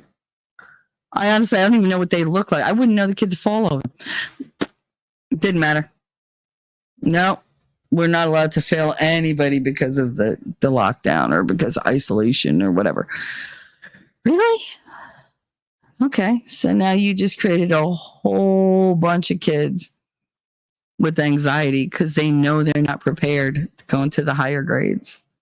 They know they're not. And they know they're going to slip through the cracks. And they're going to get left behind. Not physically, like they won't be left back grade level. It's just they're going to go through school not knowing how to do anything. And they're always going to feel stupid. And they'll hate school. It'll be this insurmountable thing that for the rest of us, we grew up, school was a necessity. You went to school every day, whether you wanted to or not. You got decent grades, whether you wanted to or not. There were consequences. These kids have no consequences. None. Can't even discipline them. They want to lock you up for disciplining your own kids. Oh, I took the iPhone away. You deprived them. That's abuse and neglect and blah, blah, blah, blah, blah, blah, blah, blah. Shut up. But it's true. They turn everything on you. They take away every tool you have at your disposal when you're a parent. So you got to remove the kid from the situation and hope to God you could do it on your own. It's not easy. I love my kids. I love how they turned out, but I fucked up many times. Many, many, many times. And I fuck up every day. Sometimes I'm lucky enough to have somebody who goes, that wasn't the best way you could have handled that. What do you mean? Because I'm just going through the day like I always do. Sometimes I need that, hey, you know what? You could have done this. It would have worked out a lot better. Oh. Yeah. Does it hurt my pride? Yeah, sure does. But when it's coming from a good person or a good place, I can listen. I don't always react well in the moment, but I do. I listen and I hear it and I adapt. And that's my whole point. You have to be willing to change. You have to be willing to see the things that you're doing wrong. That's precisely what they want. They want you docile, compliant, and not caring. Unless you're raging at the other side of the political aisle. Islamophobic is a new word for fear, hate of the Jews. I should have known that. Little Shlomo. Oh, lady, you make me laugh sometimes. Just take it to the fence. Take it to the fence. I like it better than anti-Semitic. Yeah, that's... They just throw those words around like crazy. Those who need leaders are not qualified to choose them. Michael Malice. All right. Rabbit and her M134 minigun. Minigun go brrrr. Darth Reasonableness? No. That's way too much of a mouthful. It doesn't exactly roll off the tongue. I'd rather the M21 Vulcan. Look, here comes Rabbit. I only have a 380 Smith & Wesson, a 12 gauge, and a rifle, a 22 rifle. Nice. She only has those. Whatever. She's strapped. She's loaded for bear. For $800. Nice. Bins! Hello, honey. You're never late. You arrive precisely when you want to. Wolfkinder, too many labels. Labels just divide us. If two people can't believe 100% the same things, how can a whole group of people? But that was never a thing. You never made friends with somebody you agreed with absolutely 100% completely. That made shit boring. God, I do not want to be with anybody who agrees with me 100 freaking %, because then there's nothing left to talk about. Nothing. You have to have some areas where you can learn from one another. Otherwise, I would just be like really close friends with myself. I'm not that big a fan of me. So I don't need another one. If I wanted my twin, I'll just talk to her in my head. But I don't need somebody who's just like me. I need somebody who's different than me. Yes, we have commonalities. Yes, we have similar traits or similar characteristics or similar values. But is everything the same? No. I want pushback. I want somebody who's going to challenge my way of thinking, who's going to make me want to be better and smarter and more informed and more reasonable and less, irrational. I want somebody who's going to bring the better parts of me out and make me better, and who I'm going to do that to as well, because it's not a one-way thing. It's got to be transactional. It's got to be I give, you give, I give, you give. Otherwise, one person is going to get real resentful and burn out, and then both of them lose. To me, that's not an acceptable scenario to me. Rabbit, I do have a lot of pointy things and baseball tools. Yes, girl. I'm all about the pointy things. Trust me, there's little stabby things hidden throughout my house just in case. And listen, people make fun, but if I hadn't had that laptop right in front of me in the hospital, what would I have done? That bitch would have like beat my ass. But I had that laptop and I was going to use it as a weapon. Doug Hideous. If Shelly can't believe the shit in the street, she must not be familiar with India. No, I try not to think about that because we had the one street in Hoboken when they all moved here that you had to hold your breath the entire length of the street when you were in the car. And to this day, like now they're all on my floor now. Oh my goodness, so much curry being cooked on my floor. And I hate the smell of curry because it reminds me of that place. And I'm just like, as soon as I smell it, oh, no, I'm good. Oh, apparently my son woke up and became a hyena. Jesus Christ. Live in the middle of nowhere. It makes it hard to find you. Ask the delivery people. Listen, they can't find me here. The GPS sends them like a block away, and I always send them instructions. I'm like, don't listen to the GPS. It's wrong. They don't listen. They're like, oh, I'm over here. But GPS, bitch, do you see the blue dot? That's where I'm at. Find me. Come on. Come this way. Come find me. Oh, I hate them. Curse you when you're 19th.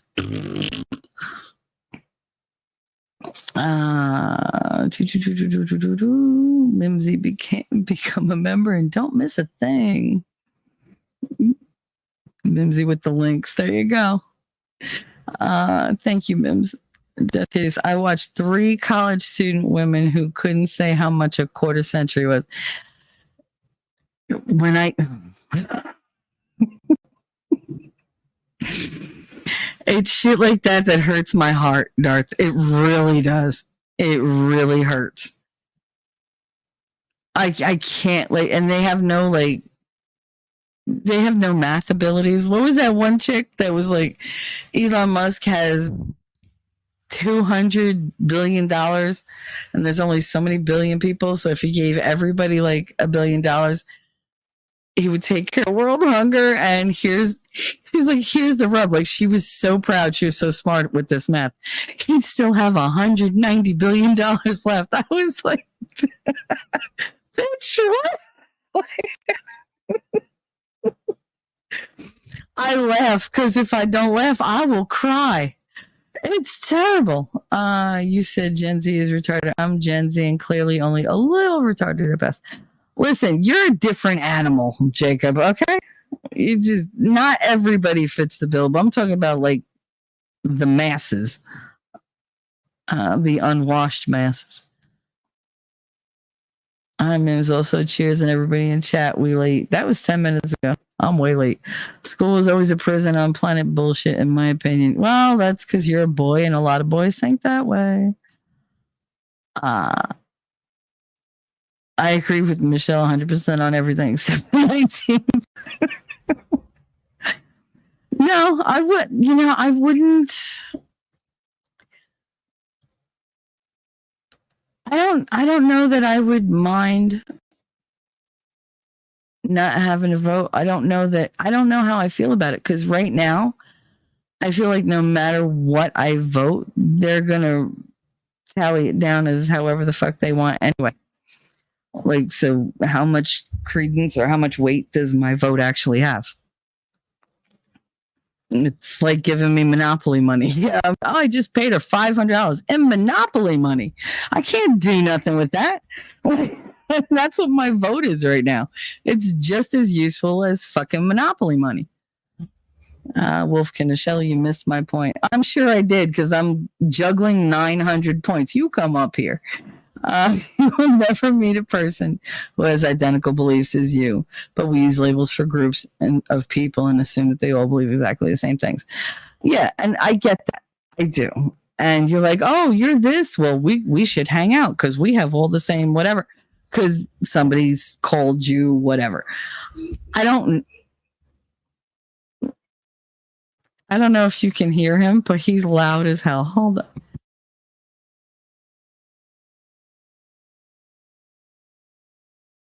Lord, I had to yell at him. Sorry about that. Yeah, but no, I do. I get it.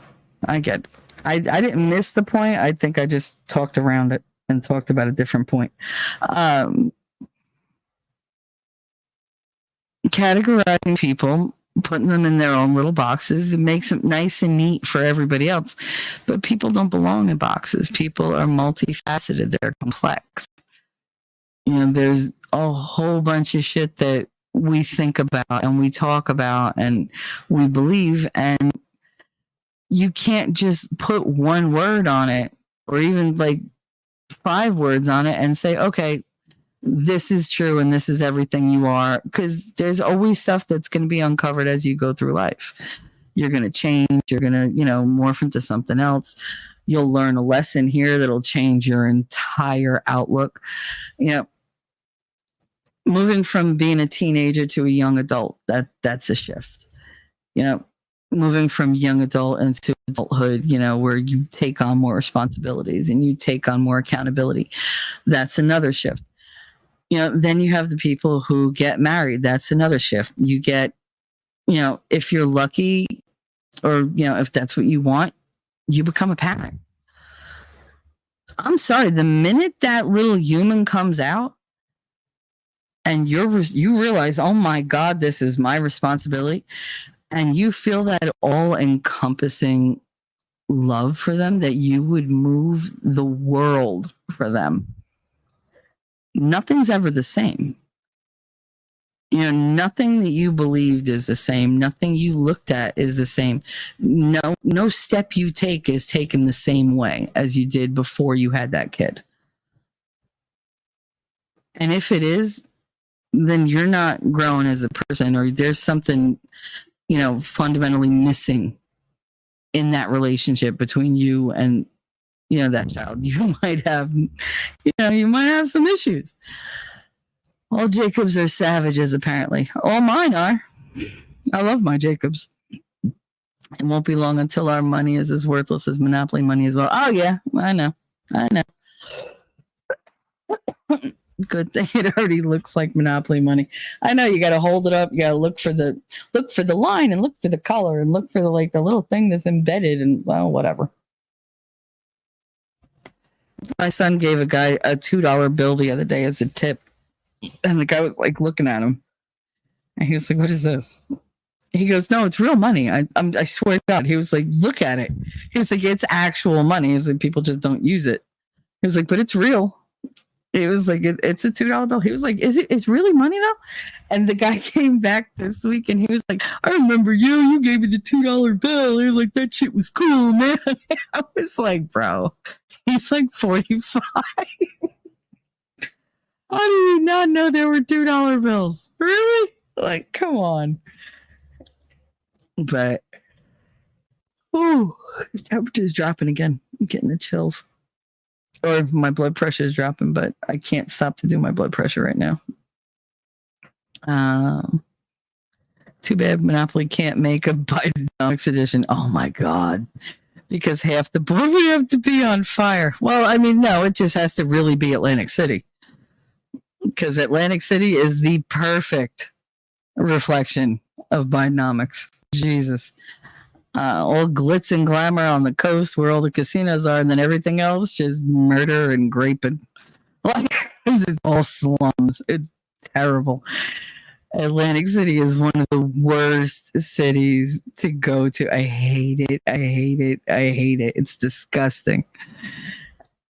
And yet I love to gamble there because I love the casinos. But you can't go outside the casinos unless you're on the boardwalk. And you better be with somebody. Don't be by yourself.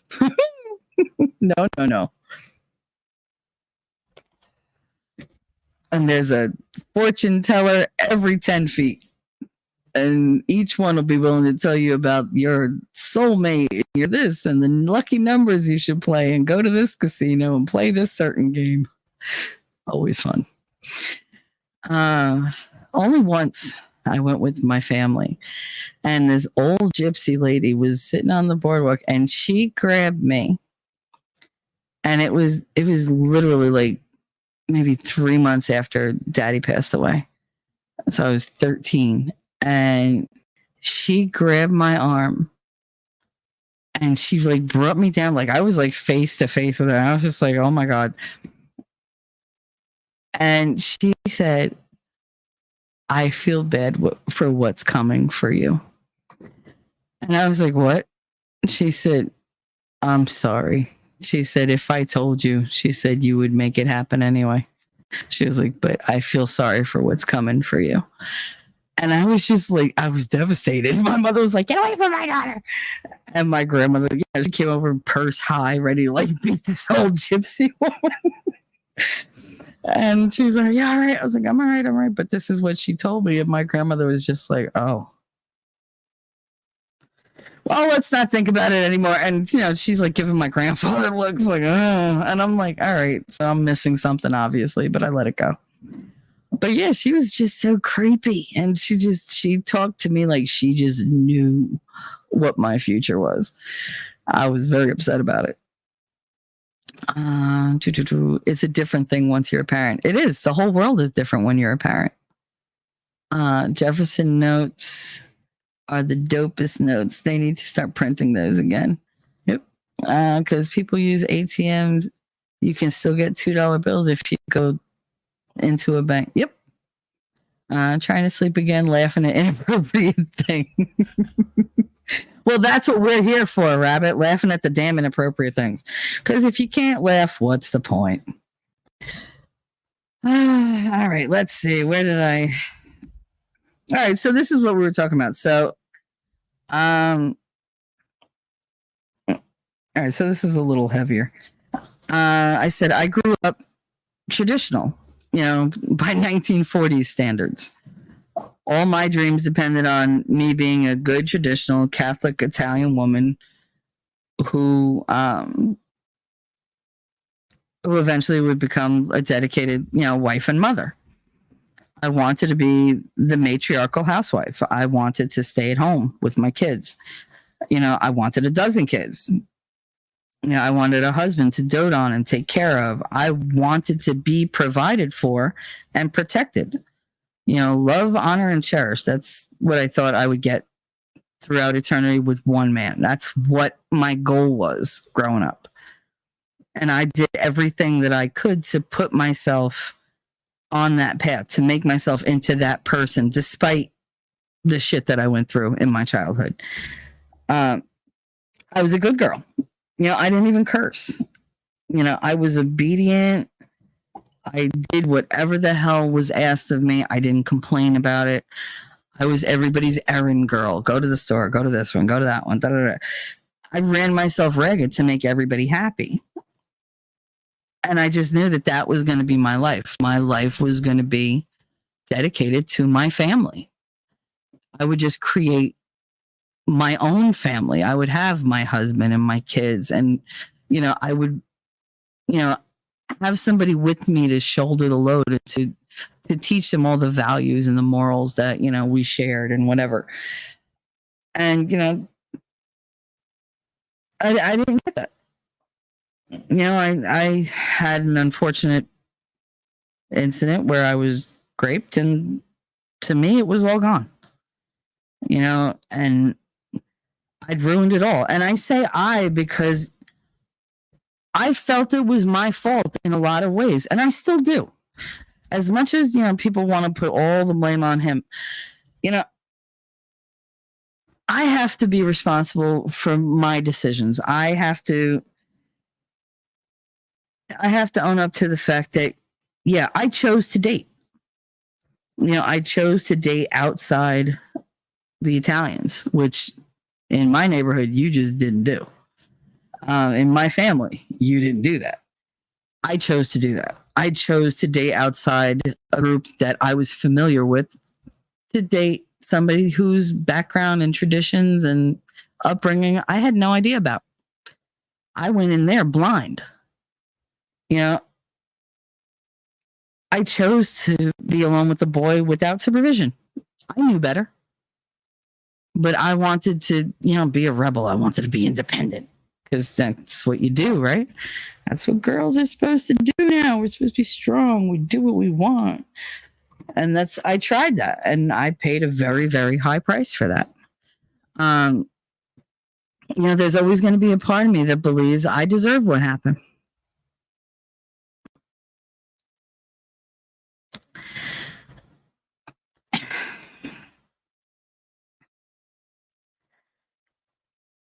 Give me a minute, guys. There's always going to be that part that believes that was my punishment for not doing what I was supposed to do. For not sticking to the formula that I've been told to stick to my whole life. Because I stepped out of line and I tried to be different and I tried to do things different. And, I fucked around and I found out. That's how that works, and that I put on me. And because that happened, I changed. I changed rather than admit that I could have made better choices or, that I could have reduced the risk to myself or, to anything. I went the total other way. Instead of saying, okay, it's just that, it happened. It didn't ruin everything. No, I went complete, cataclysm. Like, no, everything's burned to the ground. And, oh, yes, I'm still going, nerd. Things didn't have to implode. They didn't have to all go up in smoke. But I didn't have any guidance, so I was doing it all by myself. So did I choose to say, oh, I can get past this and everything will be okay. And I'll just, I'll keep going toward that and I'll keep working toward that. No. For me, it was one raindrop ruined an entire sunny day. Like everything was shot to shit. So I went the other way. I spent years being as outrageous and wild and angry as I could be. I figured, fuck it. That dream's dead. It's shattered. Let's go then. Turn it up. Just turn it up, burn it down. And that's what I did. And I did it well. That's one thing. I don't do anything half-ass. And that led to an entire life of negativity and more bad choices. I mean, unaliving myself became like my backup plan. But I didn't even think twice about it. I had no regard for my own life. None. Couldn't think of a reason why I should bother. It was just easier to just give up. Give up and leave. That's what you do. Why not? Cutting became a release valve for me. Some people cut for attention. I cut to get rid of the pain and the negativity that was trapped inside. All that self-hatred. Every time the emotions would well up, rather than lose it, I would cut and, oh, look, I still bleed. Okay. Like, that was actually calming for me. The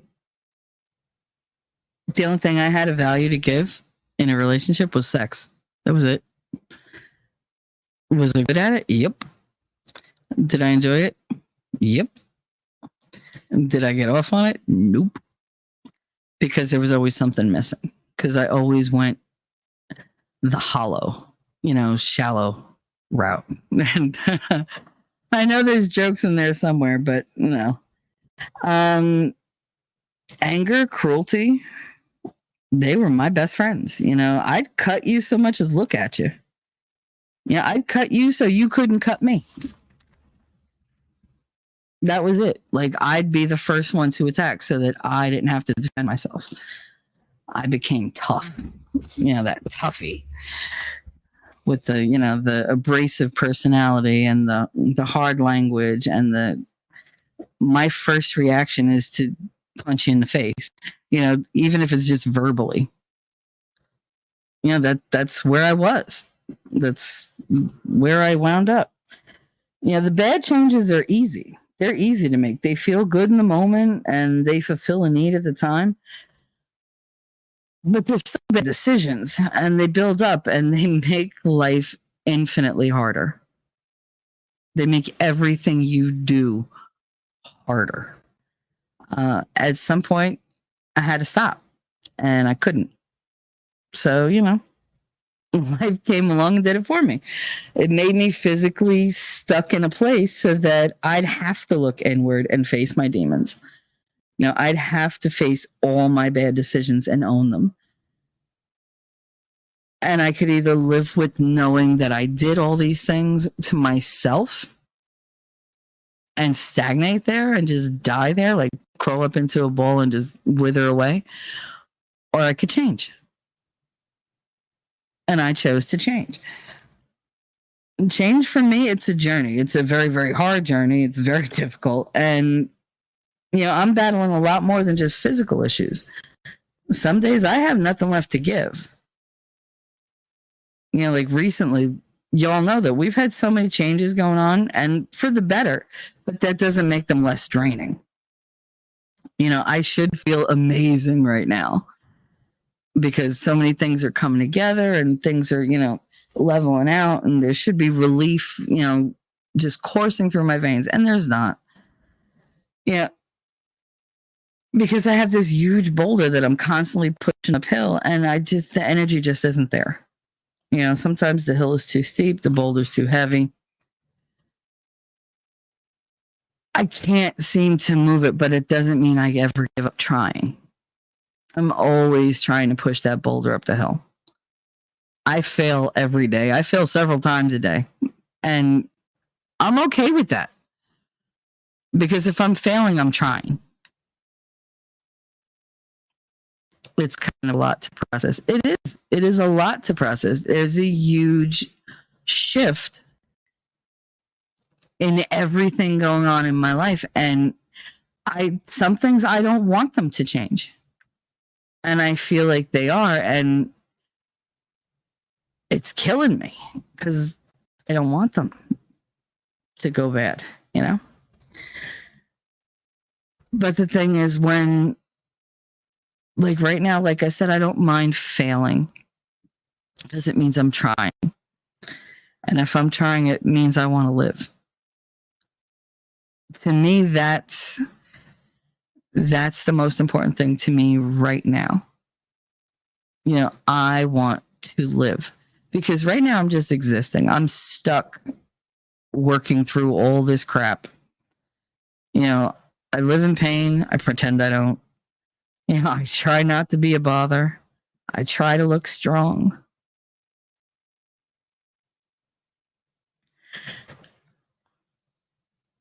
And I try to live up to the expectations of others. And I fail a lot. I have a harder time failing other people than I do myself. That's a lot harder to live with for me.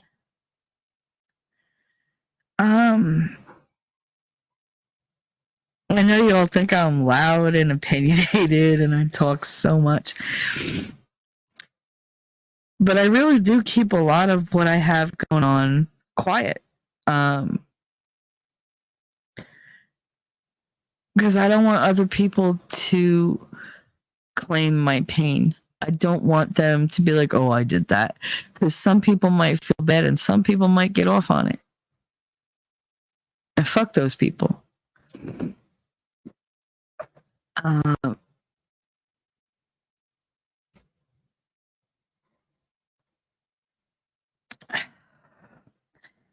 don't want to give anybody the satisfaction knowing that they hurt me.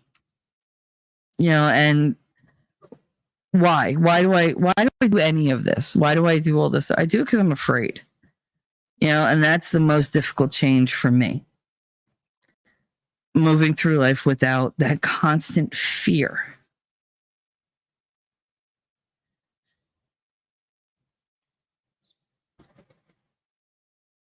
Somebody usually asks me, why? Why are you so afraid? Why? Why are you afraid all the time?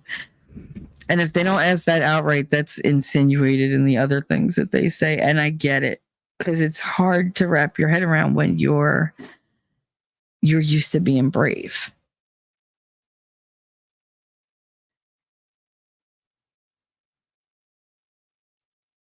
I mean, if I'm honest, what am I afraid of? I don't know. Let's take a look at what I'm afraid of. And this is, I'm gonna cry. I'm afraid of. I'm gonna see if I race through it and see if I get through it. I am afraid of being abandoned, being lied to, being deceived, being used, looking stupid, being judged, being made fun of, being not being believed, or being called a liar, being wrong, not being good enough, not being enough, being too much, being unlovable, or worse for me is disliked.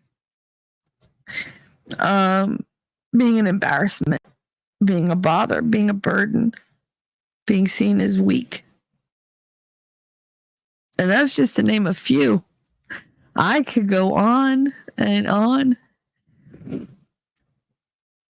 Each causes me to act a certain way to counter that fear. I'm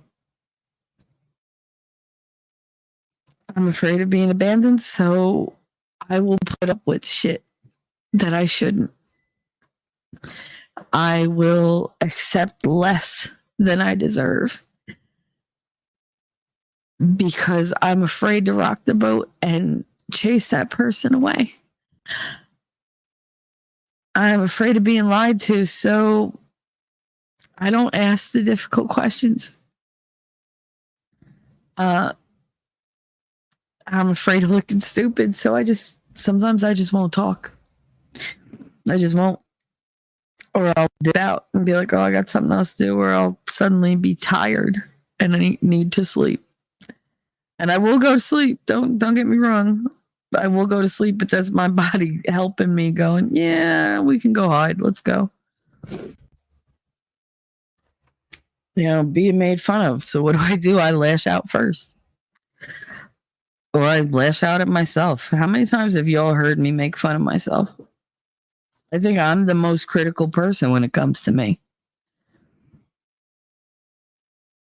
And that's just to name a couple of things. And each day, I try to move out of that fear mindset. And each day I kind of get sucked back in by one or the other. And it's like one step forward, two steps back. And it's enough to make you want to give up. I feel like some days I'm fighting a losing battle. I'm beating a dead horse. All those, lovely colloquialisms, the idioms that tell you, you're doing this for nothing. You're beating your head against the wall. Your words are falling on deaf ears. All that kind of shit. But here's the thing. I actually believe in that light that visited me in the hospital. That was 7 months ago. And it told me to make a choice. And I chose to live. And I knew it would take courage and energy, more than I had probably, to do it. But I knew I had to try. And I firmly believe that if God was with me, I'd find a way to do it. And I still believe that today. Every day I search for different ways to improve, to not slip back into my old way of being, to not be a bother to others, but to be a benefit to them in a good way, not in a people pleasing way, in a, hey, like, here's all my vulnerability. I really hope, talking about it makes you feel better. I hope it makes you feel stronger, not so alone. It makes you feel like, hey, look, her life absolutely sucked. I could do this.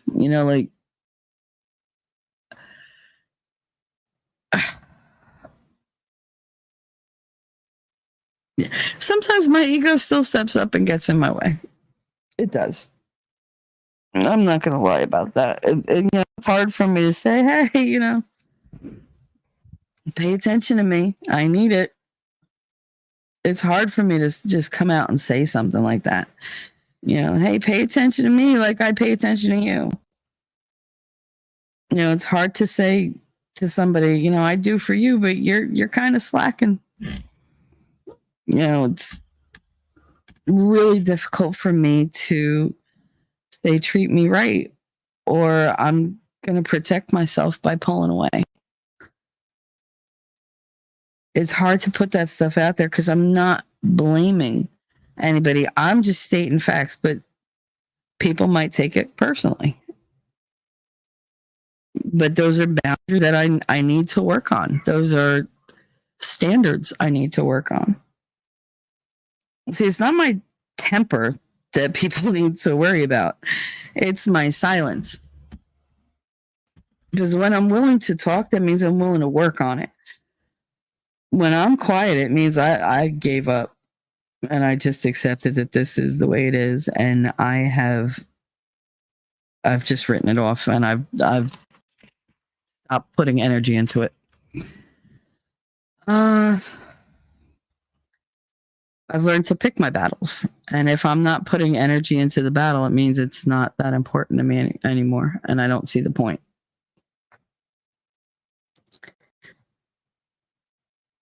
I don't push to be important to somebody. You know, if I'm not important to you and you show me I'm not important to you, I will follow your example and I will step to the right and be off stage and I'm gone. I don't want to push myself onto anybody. I don't want to fight for my place. I don't make people fight for their place in my life. Ever. If you have a place, you know it. Because I make room for people. And I always forget that other people maybe don't know how to do that. You know, maybe they're not good at that. Maybe that's their fear. And I got to learn to give some grace. You know, I have to learn to not run the first time, you know, like my feelings get hurt, or the first time that fear kicks in. Because that fight or flight is a bitch. But the more, you know, like the more I concentrate on like these sermons and stuff, the more I believe God does have a plan for me. I need to stop tripping myself up while he's, you know, working away on his plan. He's going to put me where I need to be, with who I need to be with, when I need to be there. Not before, you know, not too late. It's going to be at the right time. It's just probably not going to be on my time. You know, I want things on my time. God's time runs very different. You know, he wants us to work for it.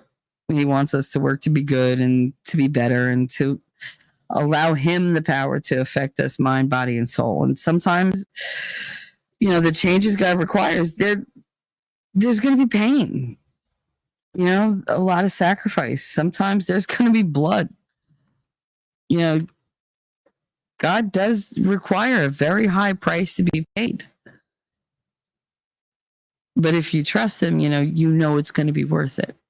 And you know to just believe in it and put your faith in that and go with it. But again, that takes courage. It takes courage to accept that changes are not always what you think they're going to be. And it takes a lot more courage to initiate change rather than just let it take place, to actually chase change and to make sure that that happens. To me, that takes real bravery. It's a bravery that some days I don't have. And I'm lucky to have people in my life who are that brave, and I get to lean on them.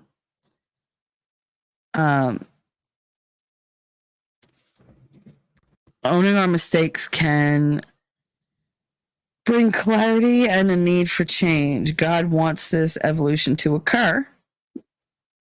And with that adherence to God's will, we put ourselves back on the road to his blessings. And this is the end of my 16-page rant. Change has to be for you, though. for you and for God. Don't change to appease or appeal to someone else. Don't love someone in hopes that they'll change. Love people as they are, but with room for them to change in the future. Change that may or may not happen. If you don't make room, that leads to regret and pain. And usually you're just making the best of a bad situation. And that's not the road to joy or truth. Find your truth. Explore all the truths and then live that truth. Don't limit yourself to fulfilling the expectations of others. Reach for your destiny that was set by your maker and charge toward your destiny with a determination rather than an expectation. Rely on yourself and be with those who live the same way in the truth. Don't live with people who are comfortable living in a lie, because they will make you comfortable to live in that lie as well. Now, chat. Let's see. Oh, Lord. Okay. Laughing at inappropriate things. Of course, you said laugh at inappropriate things, and I instantly launched into crying. Damn, I went to the store and back, and you're still going. Nerd said, I would cut the bottom of my feet so I could feel something other than loneliness when I was walking by myself. Oh, nerd. That's terrible. I'm sorry, honey. Don't do that. Yes, shim. Darth Hideous. It's kind of a lot to process. Change is the only constant of time. Yep. Mimsy. Yes, you do the best you can with what you're dealt sometimes. And that's the thing. You make the best of a bad situation, but that's not good for you. Sometimes you don't have a choice at the moment, but I feel like you should always internally plan for changes. Maybe you just have to dream about it. Like, a lot of changes start just by you thinking about them. Building them up in your head. Somebody once told me that they like to build cities in their head when the problems get too bad. And I was thinking about that, and I was like, all right, if things get so bad that you need to escape by building a whole other fucking dimension, that's an issue. But I could see the concept. I could see where you would take your problems and play them out in your head. If you can't physically do something to take action, like if all you have are words, all you have are ideas, then run with them, evolve them, build them up, add detail to them, write them out, something, just so that you start at least setting the foundation for what you're going to want. Plan it out. Don't just act. That's one thing I don't recommend. Don't just do something just to do it. Think about it first, because consequences are a bitch. And though your decision that you made and the change that you made or the action might have taken 10 seconds, what reverberates or grows out of that could last your entire lifetime. So be careful. Have fun, be joyous, be happy. Don't be stupid. I spent most of my life being stupid. Was I wounded? Yeah. My traumas? Yeah. Was I crazy? Yeah. Crazy is as crazy does. But none of that is an excuse for the stuff that I did. I still had to live with the consequences. It didn't matter why I did the things or what pushed me to do them. I did them. And I had to be a grown-up and own them.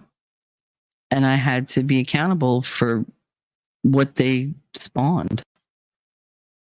Whatever grew out of whatever decisions I made or actions I took, I had to deal with that. Which would have been fine, but other people were involved as well. So, my actions affected many other people. It's the same thing with the unaliving. When I was on those pills, that's all I thought about. I'm telling you, you each had videos. I had goodbye videos for everybody. And it was just, I was ready. I was done until it got to that point, and I was like, I'm not done. Like, oh my God, I'm not done. Like, because it wasn't an escape anymore. Now it was a death sentence. It was a prison sentence. It was somebody else choosing for me, which we all know I have a problem with. So I had to look at it different.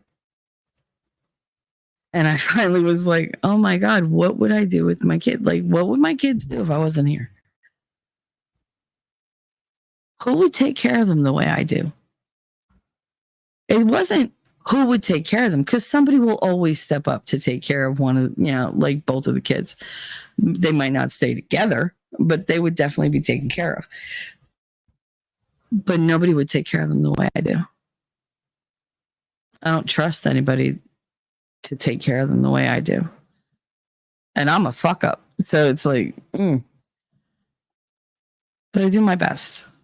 Am I always a great person when dealing with my kids? No, sometimes I'm just horrible. But I get cold on it. So I get better. I don't trust anybody else to love my kids as much as I do. So I couldn't leave. And suddenly that unaliving option was off the table. I didn't know what to do with that. I had to actually make plans for the future. What the hell is that? When you have the option to check out every day, you don't make plans for the future. You don't care. Nothing in the future matters because you're never going to get there. That was my mindset. Doesn't matter what I do today because tomorrow might not be here. I may choose not to be here tomorrow. So what do I care what I do today? What do I care who I hurt? What do I care what I say? That's been my life. What do I care who I fuck? I don't care.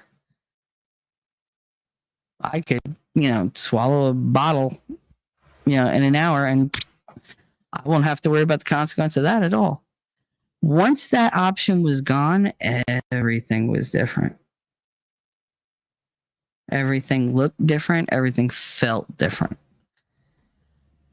Fuck other people's expectations. Of course that came from Darth. And Mimsy, Shelly, it's okay to feel fragile sometimes. Those that love you will always be there. That is not my experience, Mims. That has not been my experience. So I tend to be more fatalistic. I'm getting better though. Judge Hideous, you're basically afraid of other people's bullshit ass opinions. Yeah, that too. Lady Awesome, others' opinions of you don't make you. You make you. Love yourself enough to not live in fear of others. Beliefs or limitations of you. You build the boundaries.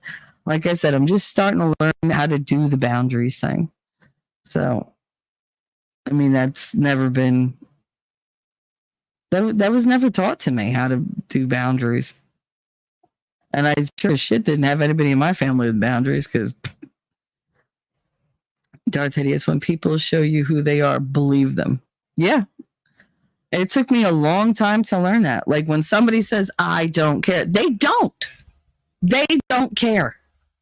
Stop pretending like they do. Lady Awesome, Maya Angelou once said, when people show you who they really believe them the first time. See, you guys are on the same wavelength. Look at that. I love it.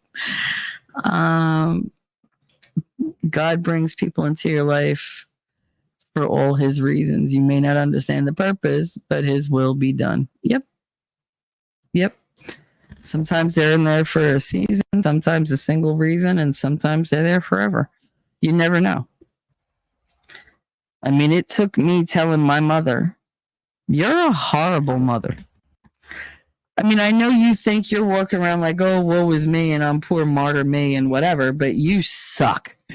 Like, I cannot believe that I'm the mother I am when I had you as an example.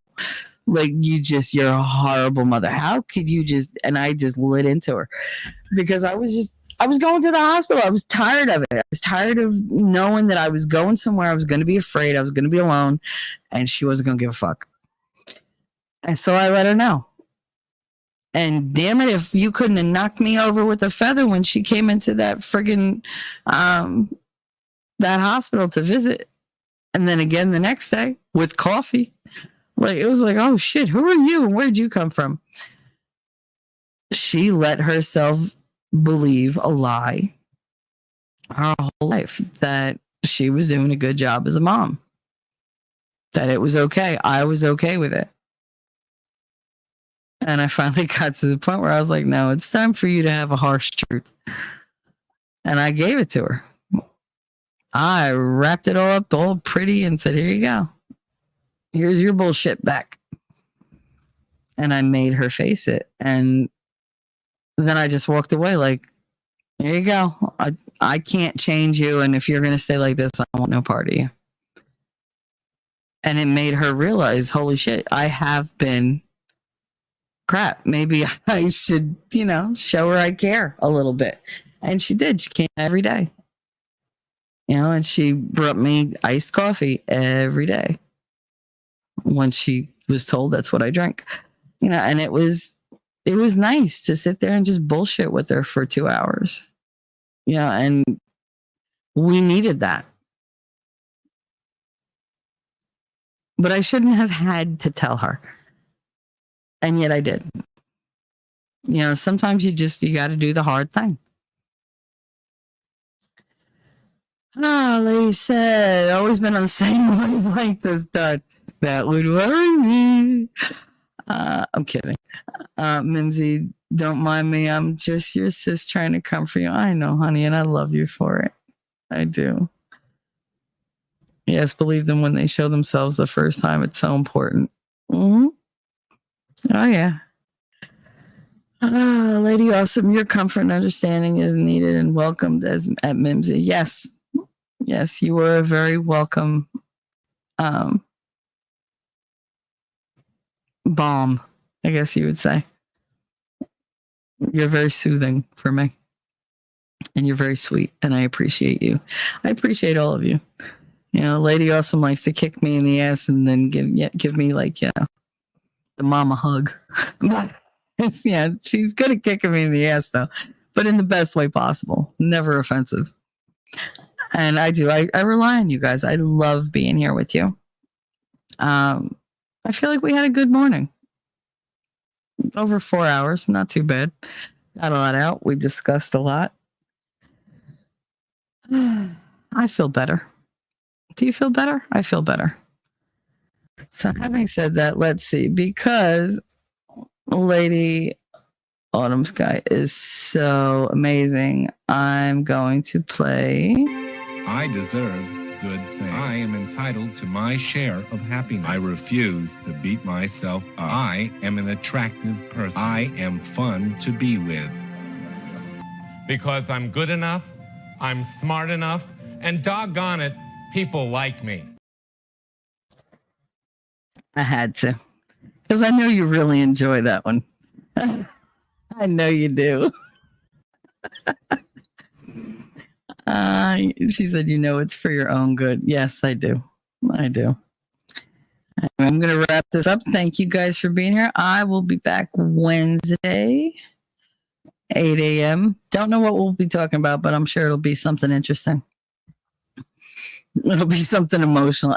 And listen, I cried less than 3 minutes this whole thing, and it's been 4 hours and 13 minutes. I did pretty good. We've come a long way, Michelle. You didn't like me when I first came around. However, this Pisces is your friend now. Yeah, no, I tend to reject Pisces on the outset, because I don't know what it is. They have a way of holding up a mirror to me all the time, and I'm like, oh, it's like I'm not ready for that. But no, yeah, I don't. I love you guys. I don't want you to go anywhere. And we've come a long way, and I think we've all been through a lot together, adjacently, just watching what each one of us goes through. It's been a long road, but it's been a good one. So I am going to say goodbye for now. And I will, until Winning gives me a new outro, I will play the intro because I just like it. And I will see you in the funny papers. Bye, guys. Jersey girl, I know that you're a Jersey girl inside. 4 a.m. at a diner, stop singing, living on a And doggone prayer. it, people like me. I'm thinking maybe you're a Jersey girl with all those highlights in your hair. No other girl can move like you. We pump our fist and right, it's true. And I don't care what they might say, they'll never get us anyway. So be my Jersey girl, and take a little ride with me tonight. And let's get dirty, girl. I know that you're a Jersey girl inside. The way you turn it up, turn me on, and then you take it off. Make it hot, make it loud. We'll wake the whole town. Jersey girl, I know that you're a Jersey girl inside. Yeah, listen up. Let me tell you about a girl from Jersey. She was looking so fine with her hips so curvy. I wanna over down and see side lights and a boardwalk fight at the end of the night. Hey, hold up, got a situation, got a conversation from the girl's gyration. She's hot like the girl next door with a tig gold bitties that I can't ignore. Who the fuck starts a conversation like that? I just sat down.